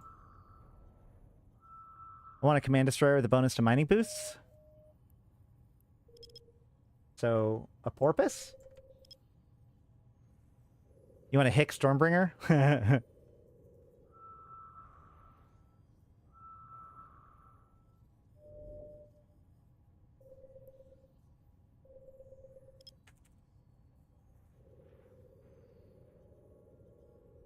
It'll be a T3 Drek with how much the trig kicked ass. Haha.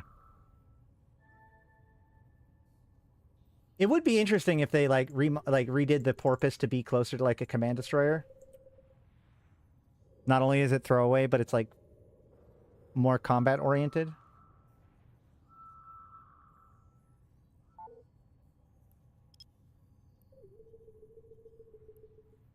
Give it a micro jump drive.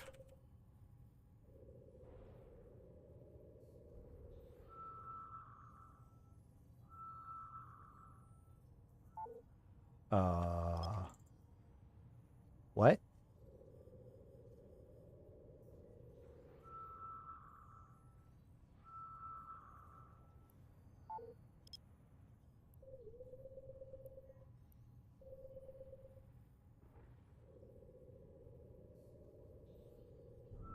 Aren't carriers now like command destroyers? Yeah, a little bit.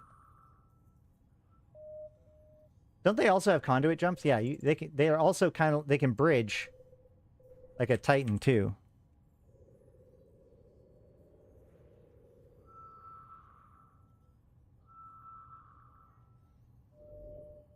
I said for a long time though, what I'd really like to see happen is them get rid of Titan bridging altogether and introduce the Zordash as a ship. So that way, if you want to bridge somebody to somewhere, you have to jump in the bridger and then open the bridge, and people have to travel through you, instead of a Titan, which kind of sends some people places without actually going there themselves. No, they also have a boosh. It's actually a long boosh too.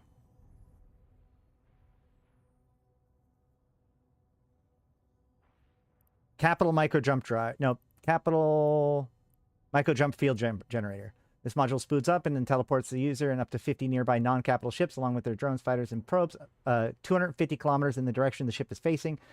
This module will now move up to 4 additional capital ships, even those with active effects that would otherwise prevent their movement.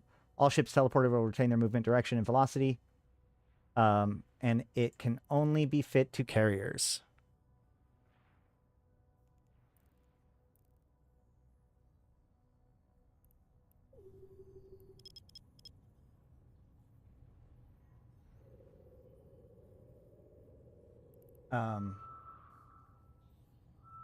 Oh.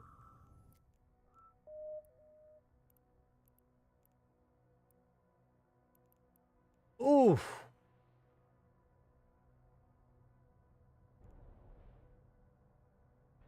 Just let a drifter DD the damnation. Hold on.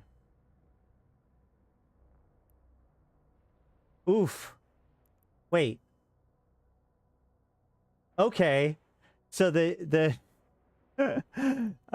damnation got hit by the drifter, lived, but then the other guys killed it.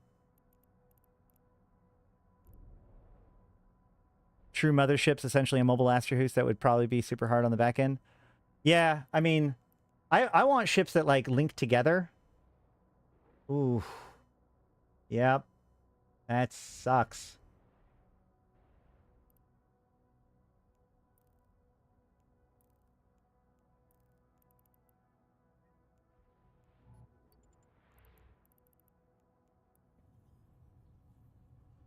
All right, where are we?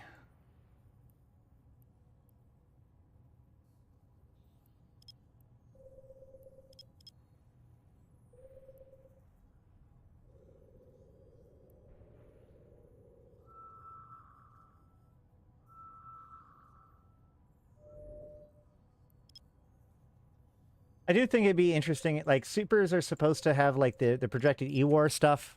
I feel like there is definitely more able to be played when it comes to that kind of stuff.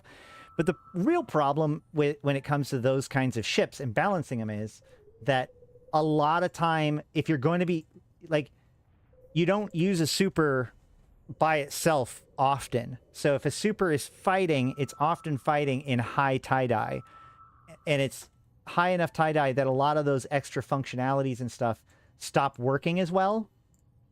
So the very things that it takes to make like those ships more engaging and interesting, like they can't really exercise them when the server's at its breaking point.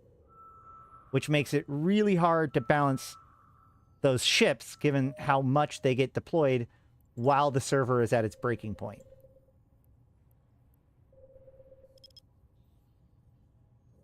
Oh, I can't understand how Null Corp can rat all day and Corp got -10 standings, but as long as you have positive standings and your Corp standings, then your member in doesn't matter. Wait, what? I'm not 100% sure what you mean by that. Well, like, you lose standings with the pirates, but you gain security status. Projected E-War would be better if it was persistent, so long as the module was on, not fire once and wait for a cooldown. Yeah. I do like the idea of, like, projected E-War a lot.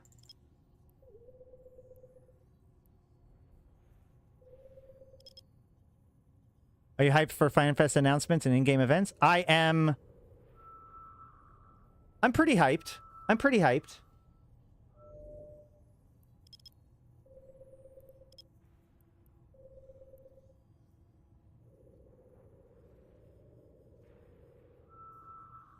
It's weird because FanFest is kind of sneaking up on us, isn't it? You're a member of a corp and goons, and a majority of your corp rat all day, then your corp standings with angels are bad, but as long as your personals are great, then angels are your friends. Well, yeah, that's true. I'm hyped for FanFest for a lot of reasons. Some of which maybe you guys won't necessarily be hyped about for the same reasons, but, like, I like FanFest because it's a good time for them to, like, go over numbers and stuff that we may not have, like, there's a lot of cool stuff that's happened this year, and I'd love to see some back-end information from it. Not just the big announcements.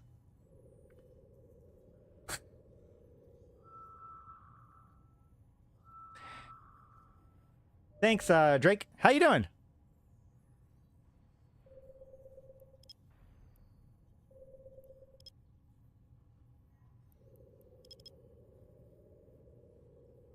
Yeah. The fact that, so that is low-key one of the things I'm most excited about in this event. They didn't have to make the pickup sticks change alignment, but they did. So I do wonder where that's going.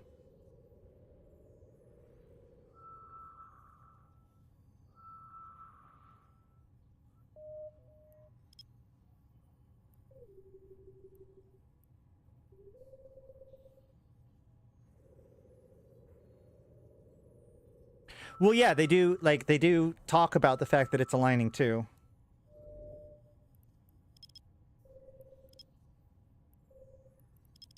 Oh my god.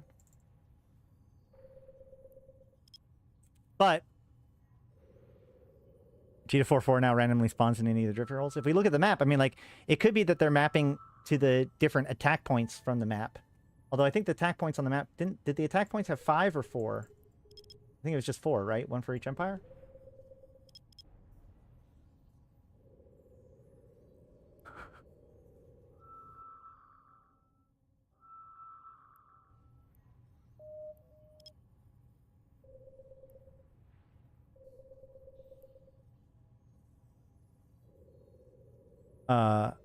Drifter storyline is going to merge somehow with Eve Frontier? I don't think so. Eve Vanguard for almost for sure. But Eve Frontier, I think they're going to keep that separate for a while. There were 3? No, because they had the Luminaire, right? I don't know. Maybe. Also, so, hey, Galente, about that election that you were meant to have.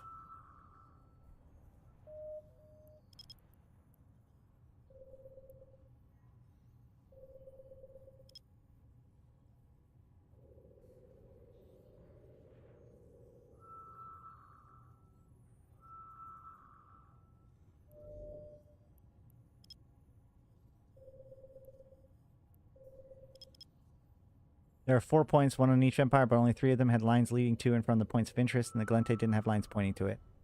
Weird. How many more do I have? Oh my god!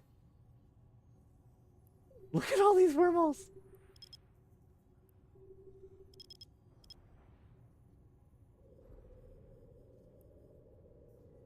So, by the way, there's unidentified wormholes, and then there's unstable wormholes. I believe that the unstable wormholes are the ones that go to other wormhole space, right? And the unidentified ones are the ones that go to K-space. What's up, Malin? I'm still trying to scan out the Azdaja readout for some reason. It's something to do.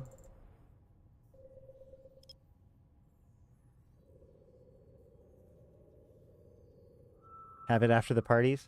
I'm just saying, like, the Galente are out of the Drifter Crisis now. They could have their election. They should at least, you know, start talking about it. Are the origin and exit points actually in K-space or abstracted? Yeah.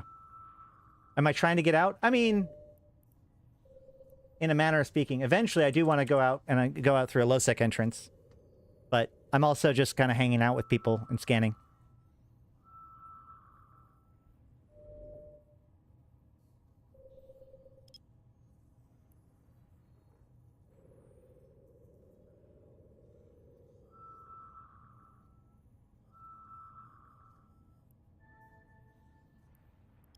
I do have a couple other topics that we could cover today if we wanted to. Although this has been fine. I'm having fun. Has anyone found that new wormhole yet? Oh yeah, they did add a new wormhole.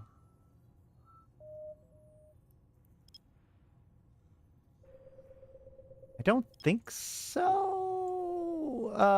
No, yeah, because they added it at the same time as Tabitzer, but then it wasn't used in Tabitzer, right?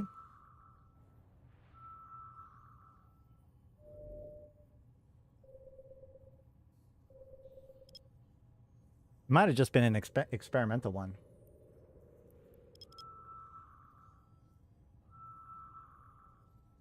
Or maybe they'll be used closer to the climax.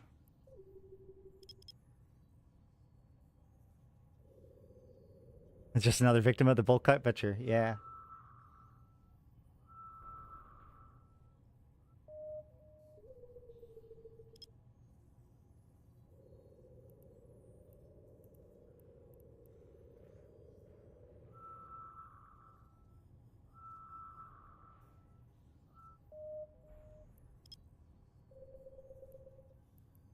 There's also those police skins that they added that they haven't used yet.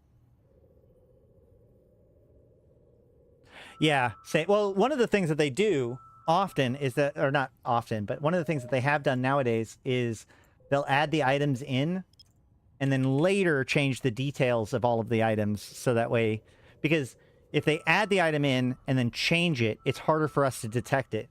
Because, you know, Hobelix shows it when it's first added, and then it'll show like the attribute change or the string change, but that's different. Like those are harder to detect.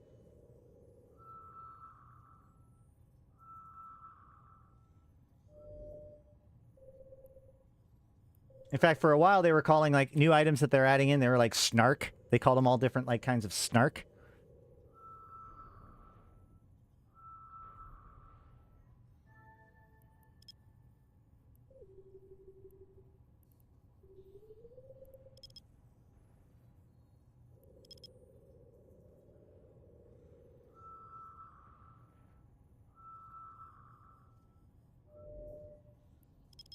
So many wormholes.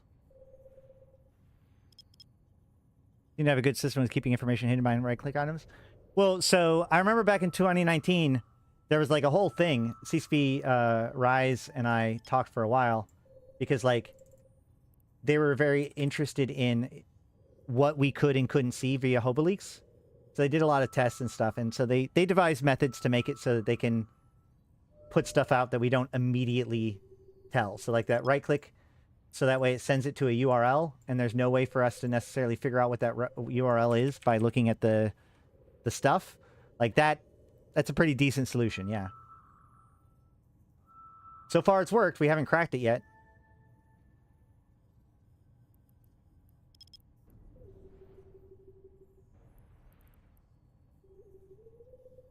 I remember there was even one point where they tried to like hide stuff in the, when you first log in, there's like bulk data that you download.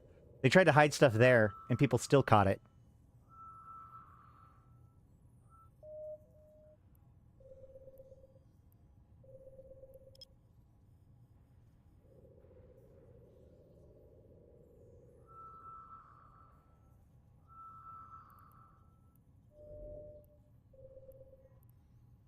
I cannot believe that I've basically been scanning these sites for like almost an hour, I think.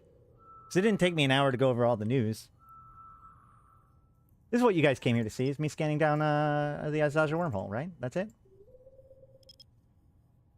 I'm almost done. There's 3 more left. 3 more left.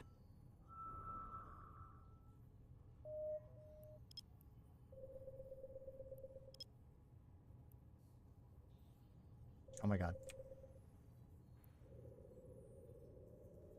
Quick summary. Well, that's actually one of the interesting things about drifter wormholes, is that they're extremely hard to roll. I live and breathe for watching someone methodically scan down 60 wormholes. I wouldn't call my process that I'm doing right now methodical, but sure.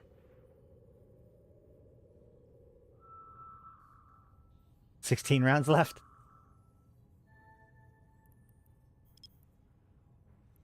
Remember, if you bring friends, it's worth more. And everybody else can just be... Oh, God, one more spawn! Another one spawned.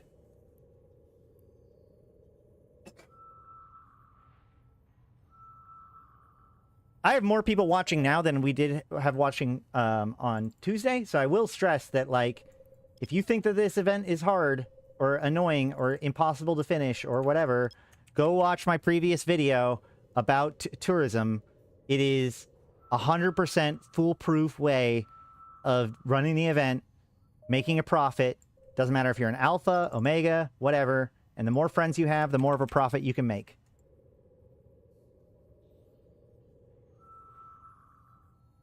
I mean, I wouldn't necessarily call it an exploit. It's a method in the game. Like, they put it there. You are stimulating the economy. Hell, before I pointed that out, filaments were $500,000. Now they're 5 million each, which makes it worth more to build the filaments, which makes it worth more to mine the minerals. You're welcome. Legend has it Ashrathi is stuck scanning ever now appearing wormholes in Redoubt to this day. That's right. I used to, when I was in college, during my, like, break time, I would just scan down sites randomly. This was back when scan sites had rats in them, so I couldn't even run the sites. I just got good at scanning. But that was also back when you had to move all your probes one at a time.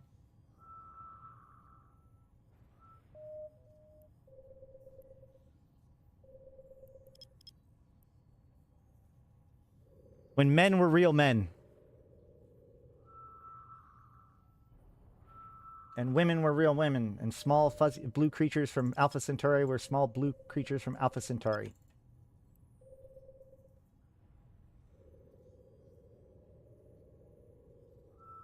C-type involts were twice as much as they are now?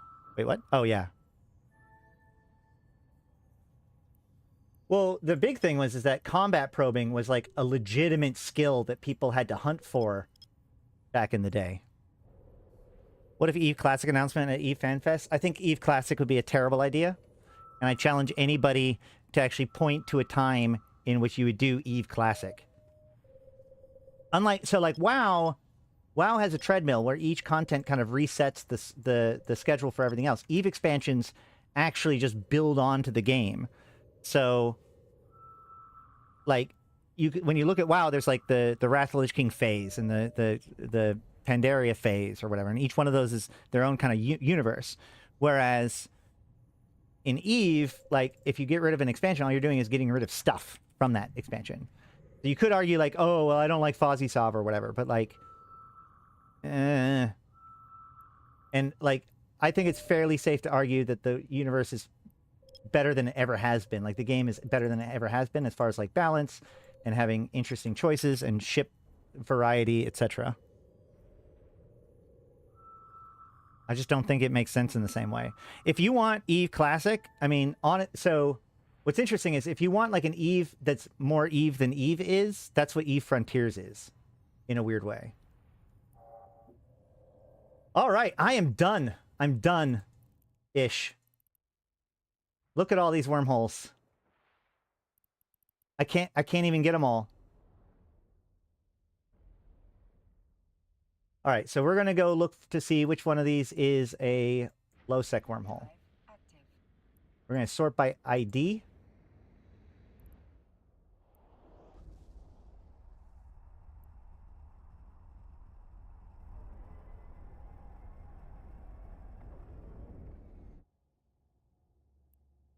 Watch, the first one I go is going to say low sec. Nope.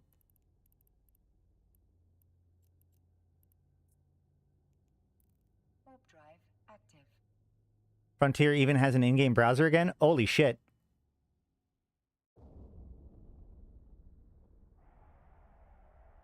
That would be funny if they announced that, like, oh, POSs are going to determine soft, so you've got, like, a month to put up your POS towers before it switches over. High security.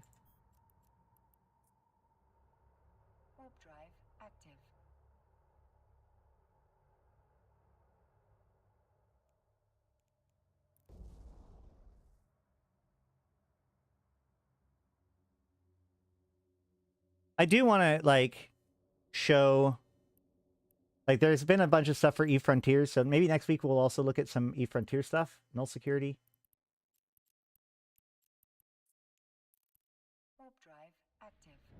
But can't afford to split the player base. I think that they got, like... They are two very different games. You know, EVE Online is a space drama, like a space opera role-playing game where you live inside of the, you know, the existence of these empires and everything. Whereas EVE Frontiers really is like a space colonization game. It's a very different, like, objective for what it's trying to provide as an experience.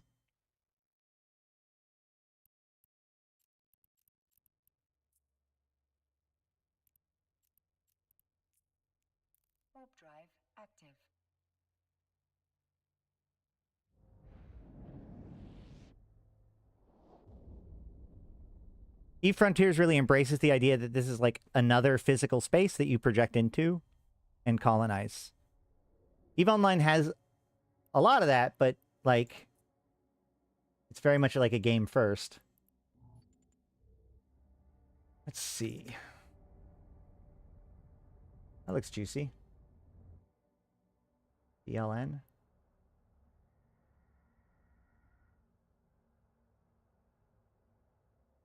Let us...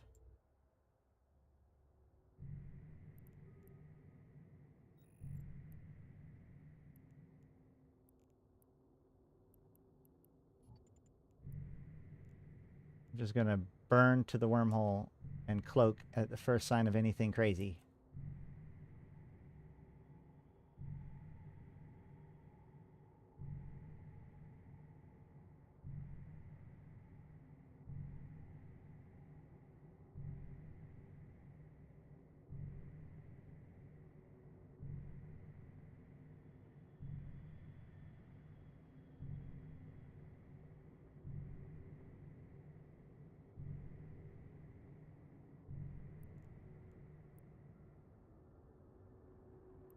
Cloaks back up.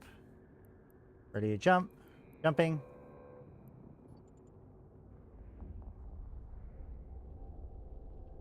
And we sing all the time? Wormhole space is probably the closest to what Frontiers has to offer, except, like, Frontiers offers you the tools to do that colonization in a way that EVE Online does not. All right, so great. Perfect. I found low sec that is not faction warfare space. This is exactly what we were looking for. Let's get off this fucking grid.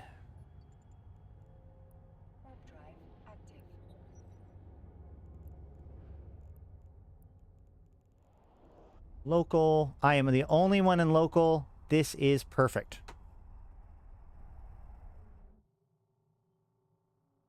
The Thunderbreaker skin? You mean Titanbreaker skin?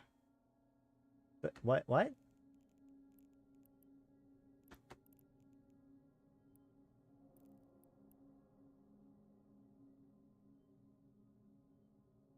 Oh, Thunderchild Titanbreaker. Got it. Nice. Okay. Now, more scanning.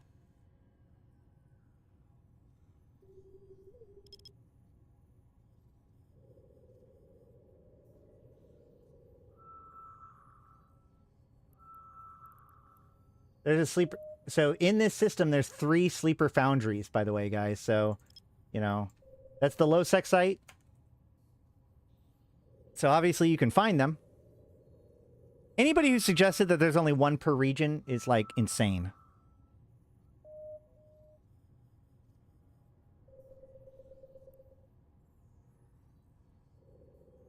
It is pretty straightforward. I agree.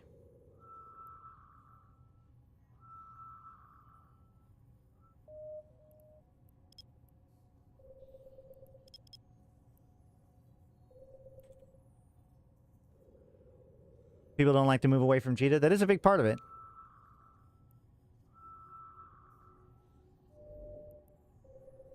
I probably should have... No, because I'm using an unidentified wormhole, so this can't be the same one.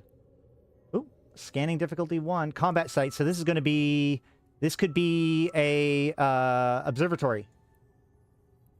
Because, yeah, so the hacking site for the crisis events is listed as a combat site. So when you're out scanning around, make sure you're also looking for combat sites. Because, like, yeah. Oh, yeah, okay, so it's a deep flow rift. There you go. Which is the tractor site, the fishing site.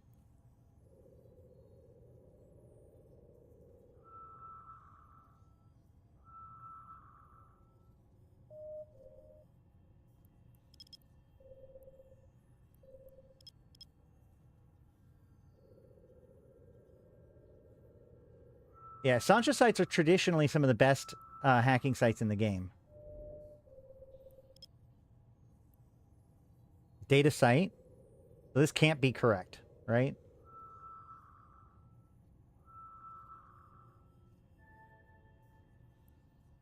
Oh, it's an Aegis secure transfer facility. Even worse. Don't warp to those.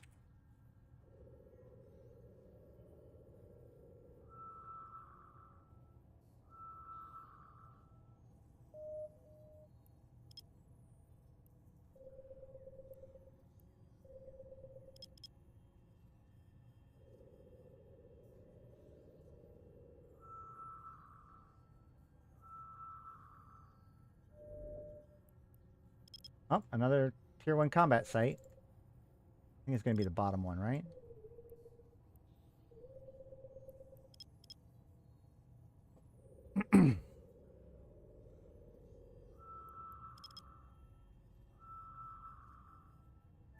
Yep.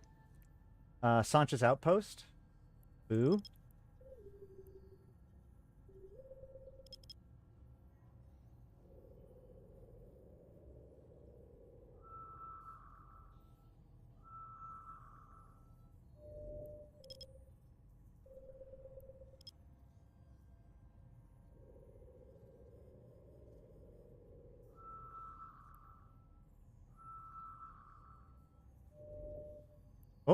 Oh, relic site. We're going to find one in the first system.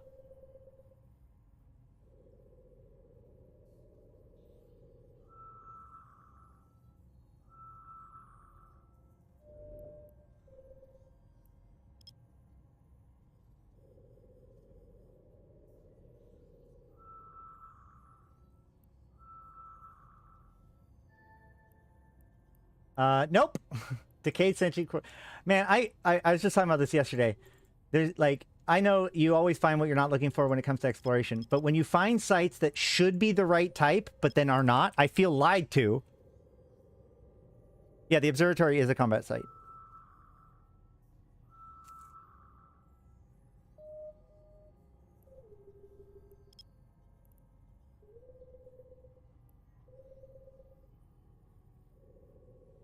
Yes, it's listed as a combat site still.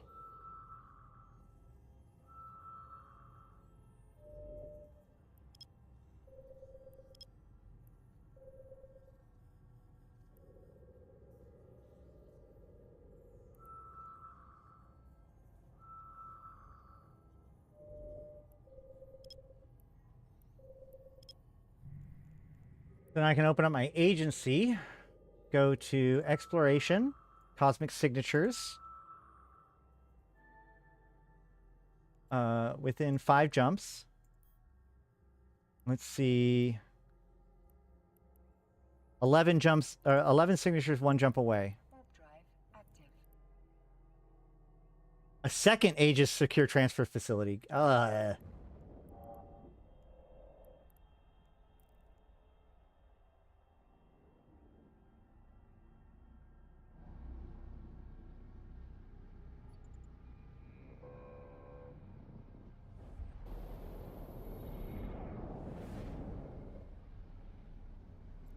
Oh, there is somebody else in local here, so I'm going to have to pay some attention. If we can find him on D-scan, then we'll know where he is, at least. But it is a big system. Warp drive active. Let's just warp and see if we can find him.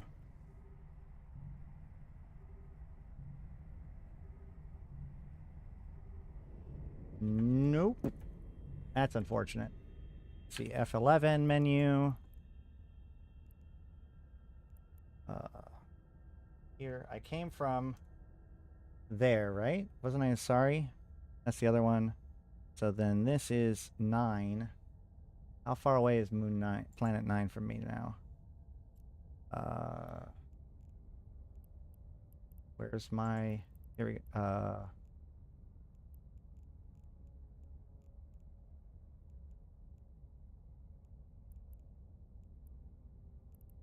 9 is close enough that I'd still see it. So I think I'm fine-ish. I don't know. Let's scan.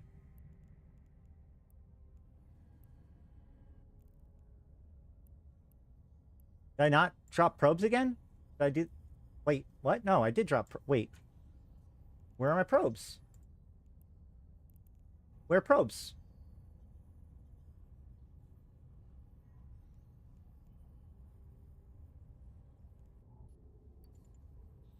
I do have probes. Oh, the probe window is closed, and that makes it disappear, apparently. I didn't even know that.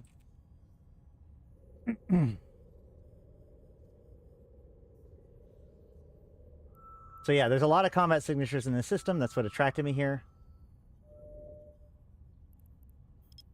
Tier 1 combat site. This is going to be probably a deep flow rift again. Which are still good money. But are not part of the tasks to do the event. Sancho's military outpost. I guess that's just wrong. Wow, that is a lot of rings. Can I grab them here? See what I get?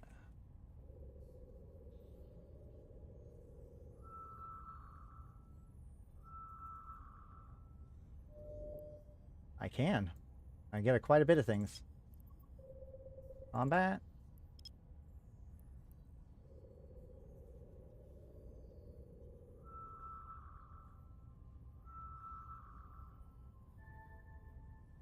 That is a deep flow rift.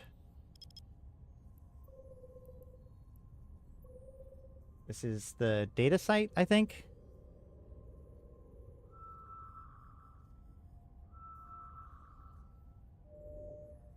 Oh, nope. There's the data site. This is something different.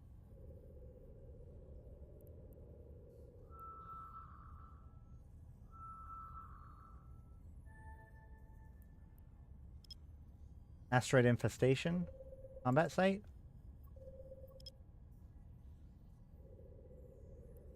Data site is SEC secure key storage. Okay, well... More data sites I'm not going to do.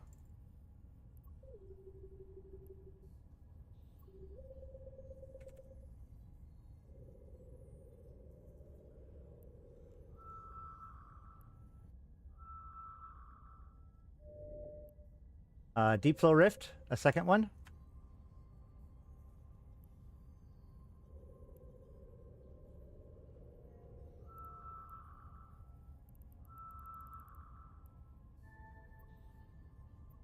I don't know which side of this ring is important, so I'll just scan one side and then the other if it doesn't work.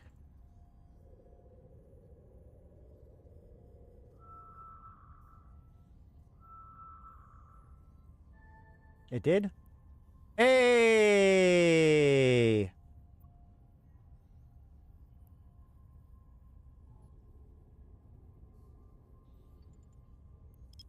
second system we went into. Second system.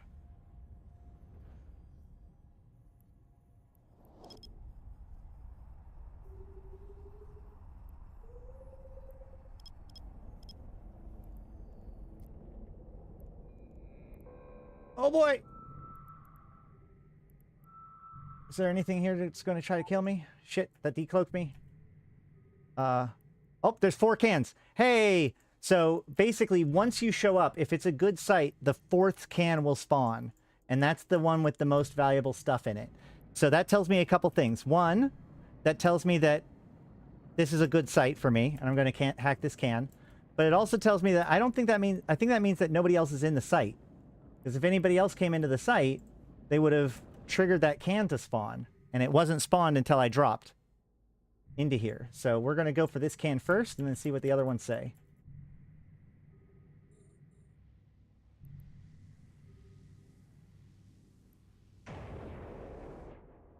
Okay, making things blow up while I'm in a hacking site is not cool.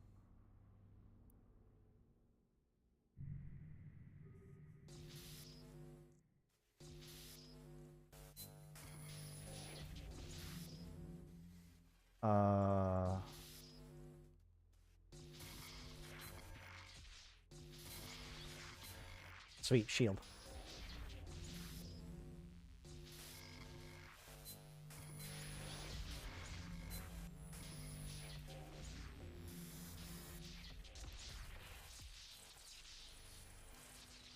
$44 million ISK in a single can.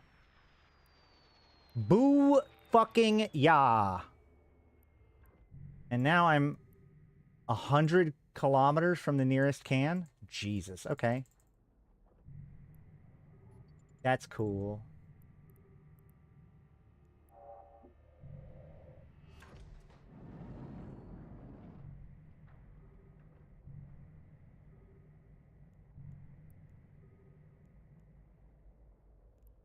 Readout bolt mat. I'm definitely activating this.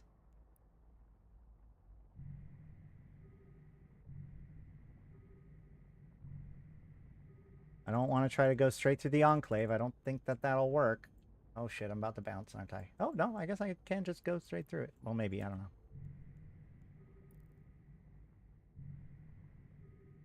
Now, this guy could theoretically be hiding in here, but I got forced out of the cloak.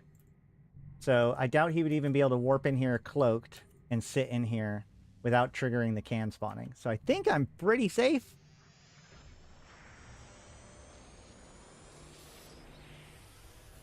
CCP got jokes.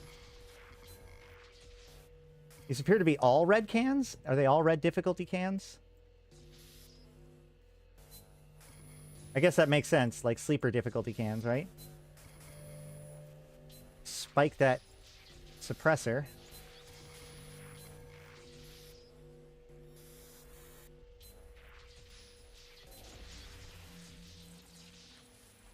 $2 million.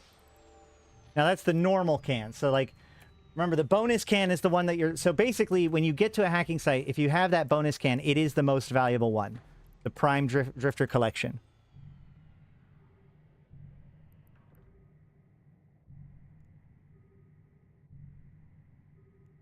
And obviously, the low-sec hacking sites are going to have those more commonly than the high-sec ones, for sure. Look, that one's about to be blown.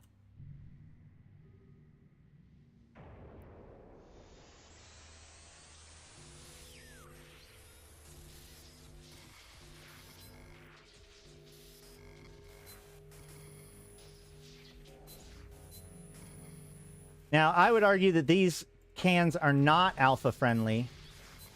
Because an alpha... As an alpha, if you get this, a suppressor node, and you have not gotten a spike yet, you're done.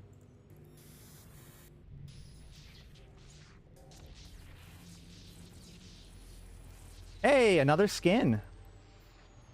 But, I mean, you can still fail some, I guess.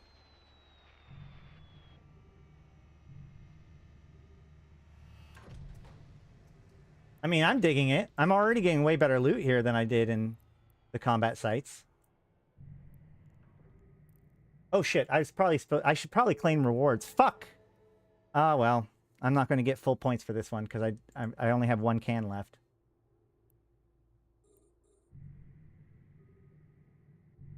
Hey, Sheesh. I missed Sheesh joining in. You got a splatter yesterday in one of the sites. Sweet.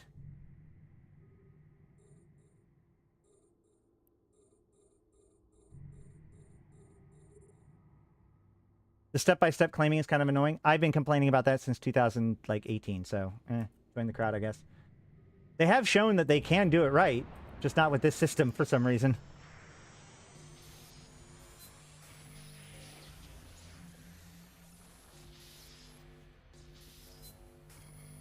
Ugh!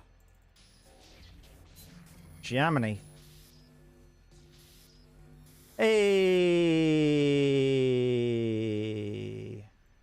I think I still have enough, yeah. Hey, I got a filament from that one too.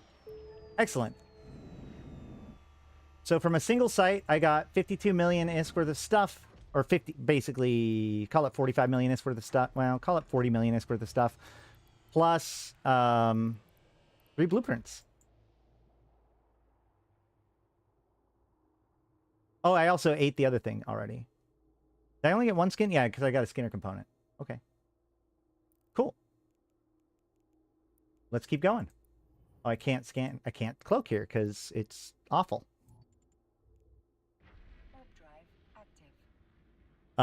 I will say, just on behalf of people that make skins, if you're buying skins, especially if it's from a friend, it's far more polite to pay in Plex than it is to pay in ISK, because those skin creators have to use Plex to make it. So if they sell it to you for ISK, like, they have to then change that back into Plex.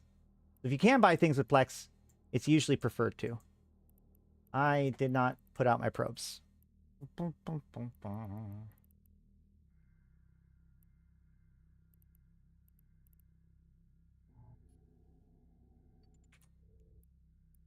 drive active.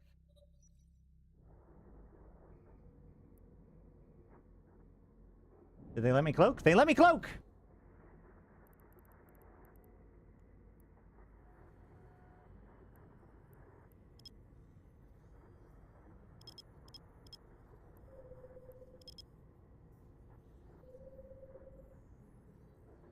Fun going on, hyping me up for when I head home in 30 minutes. Excellent.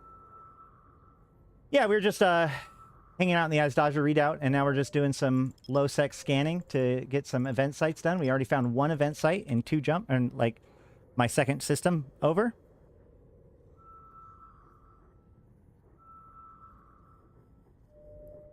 Oh, here's another relic site. You can cloak, so co-op sites ain't even a thing unless you fail a hack. No, you, like... That's what I was saying. Like, you can't actually cloak in these relic sites because they have the giant rocks around the edges.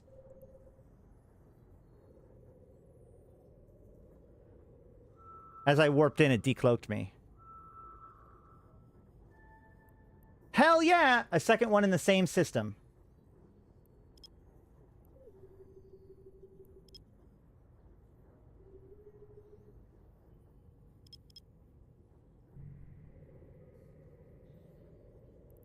How far away is it? Within range.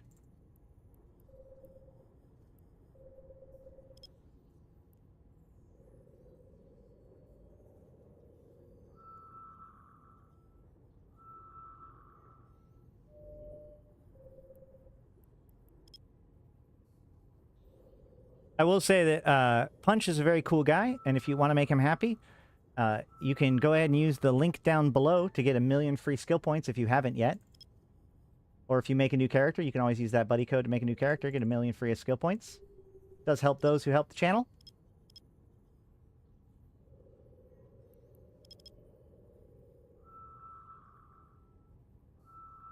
I know I can't prove Reddit wrong. They'll just claim streamer hacks or something. But I gotta do something today. And honestly, that can made it kind of worth it to me. Dr. Peter Quill, how's it going? 07 to you. Another deep flow rift. 3 deep flow rifts in a single system. Too bad deep flow rifts don't count for the track.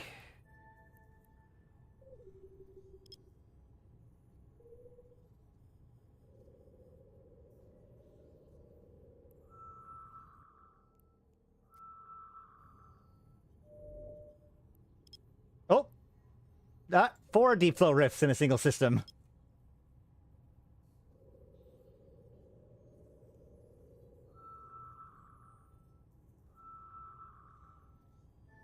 Yep.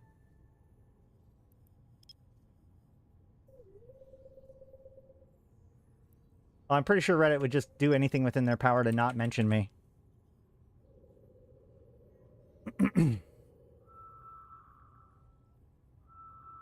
But don't worry, you guys who actually watch my streams get to see like how you can turn a profit on this event for easy and get praxises. You can get 3 praxis and 300 plex pretty easily per account. A gas site? Okay. Okay. Sure.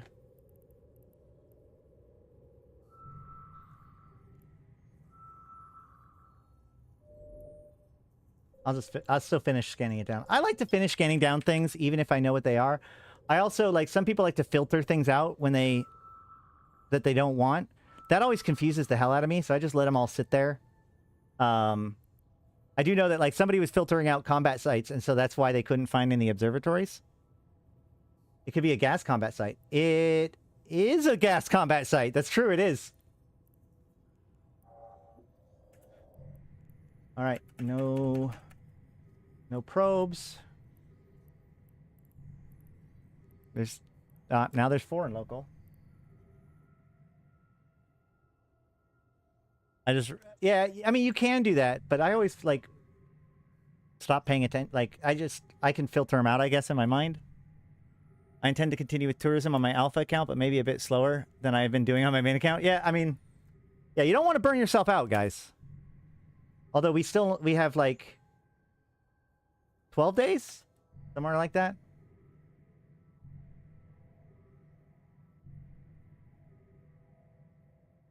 No problem, Amy. That's what I'm here for. Like, comment, and subscribe. Share it with a friend. I was seriously tempted to buy a bunch of filaments right before announcing it all. There's a part of me that wanted to do that. And I will admit that part of the reason why I didn't stream on Monday, 21 days? Wait, what? No, the event is not for 21 more days.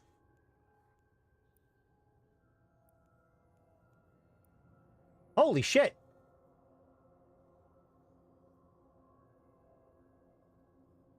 Wait. When does it end? So the 6th is... for some reason in my brain, I just decided that... the 6th was the end. But no, it goes on for a whole nother week and almost a week and a half after the climax. Huh. Well, yeah, no, there's an arrow to... I get that. Yeah, I knew all this stuff in my head. I just hadn't figured out the math.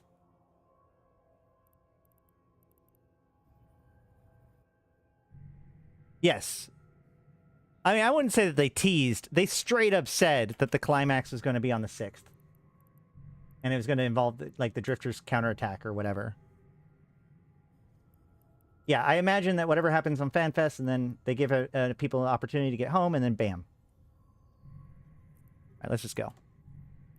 Lady Deathstrike.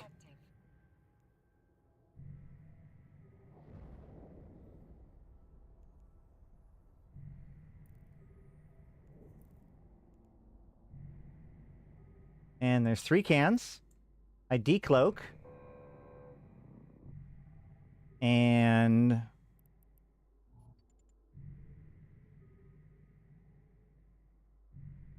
a 4th can doesn't appear. All right, well, fair enough. Stockpiles are the low-sec ones, right?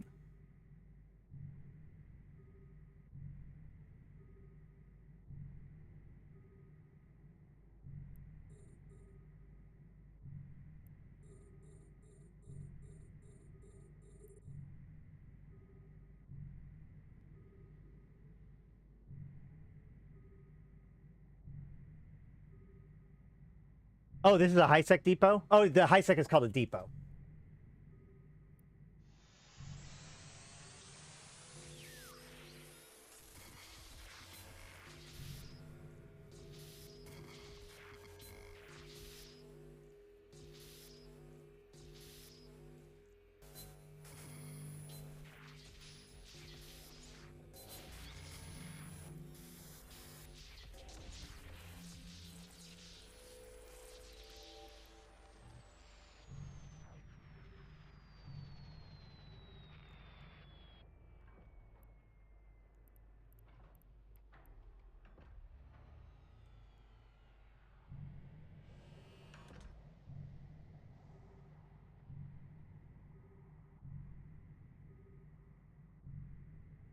Bounce off the structure.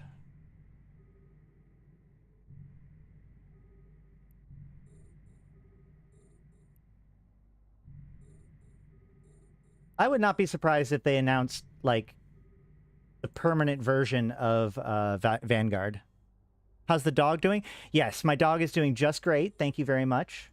I think that what happened was, so the... Oh, why did I stop? The place... The pet store that I get her dog food from, they ran out of the puppy dog food for like a week. And so I had to get the adult dog food. And I think that she was just kind of like trying to not eat that, which made it so that she wasn't eating enough and she was eating a bunch of weird stuff. And that caused her to like throw up a bunch. But she like never got lethargic or anything. She never acted like she was too sick. And then the next day she was pretty much good again. And now I have her proper chow and everything, so we're good to go. I appreciate you guys' concern, though.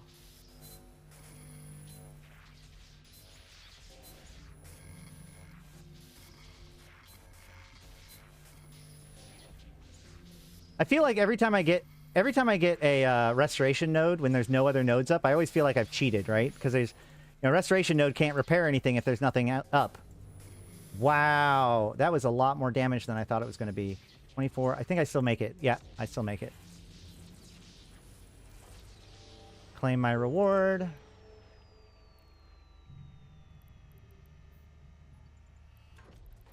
I did get BPCs. Somebody was saying before that the BPCs were only in the specialty one. They might have changed that. But not that much in those two cans. All things considered.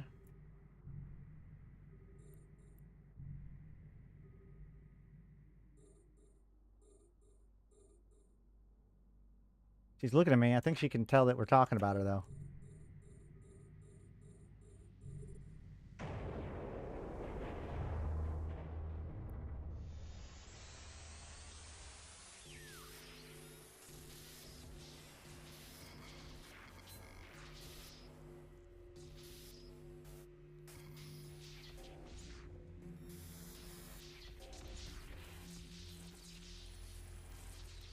$2.3 million.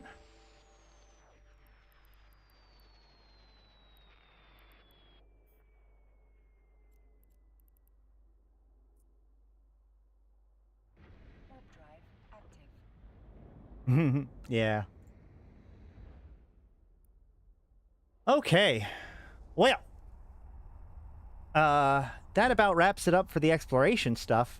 I mean, we found 2 of the sites. We hacked them. We found one with an extra can in it, and there was cool stuff in it. There's one without an extra can. It was kind of mid. That tracks with what's going on. I strongly recommend, just like with combat sites, if you're going to be doing it, go off into the beaten path. I recommend going to play low sec that is not faction warfare space, just like I did. I've gotten super lucky with generation implants and sites. Maybe I should keep going. Remember, you can always open up the agency to see where there is cosmic signatures for you to be able to utilize, go after. So I could go here next. There's 6 signatures in there. There's some other options. But yeah. But it's just an opportunity to go out there, get stuff done, engage with the game, etc., etc. If you want to come and maximize your engagement with EVE Online, you can come join the Convocation of Empyreans. We do help people out, get people involved in stuff. Also, again, if you haven't already, go ahead and use the buddy link in order to get 1,000,000 free skill points, which is great for alphas and omegas. Doesn't matter how long you've been in the game, whether you're a returning player or whatever, you can still use that buddy link to get 1,000,000 free skill points. I wish NPCs would detect my self-destruction would kill my pod. Yeah. Well, some of them do, but yeah. Players can. Let's see. Also, yeah, if you want to support the stream, consider getting merch, including this amazing shirt that I love that says software developer not equal tech support. There's other Eve-related ones, including like Malro mugs and Convocation of Empyreans mugs and hats and whatever you want. That's cool. Is there a way to tell if you've used a buddy link? No. I mean, you've gotten 1,000,000 free skill points. You can just use the buddy link and it'll say that it's already been linked if it has already been linked. Even if you've used like an old buddy code that's like prior to this version, like if you had a buddy code back in 2014 or something like that, like you can still use this one. If you haven't done the one that gives you 1,000,000 free skill points, you can use the one that gives you 1,000,000 free skill points. You can just use it and try.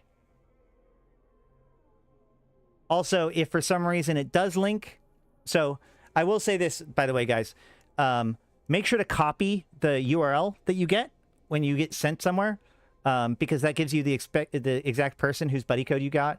Like, you can do it again if you want, but like there has been times where the link doesn't work correctly, and so you have to put in a ticket, and they need the buddy code. So if you save the link, then you can give it to them.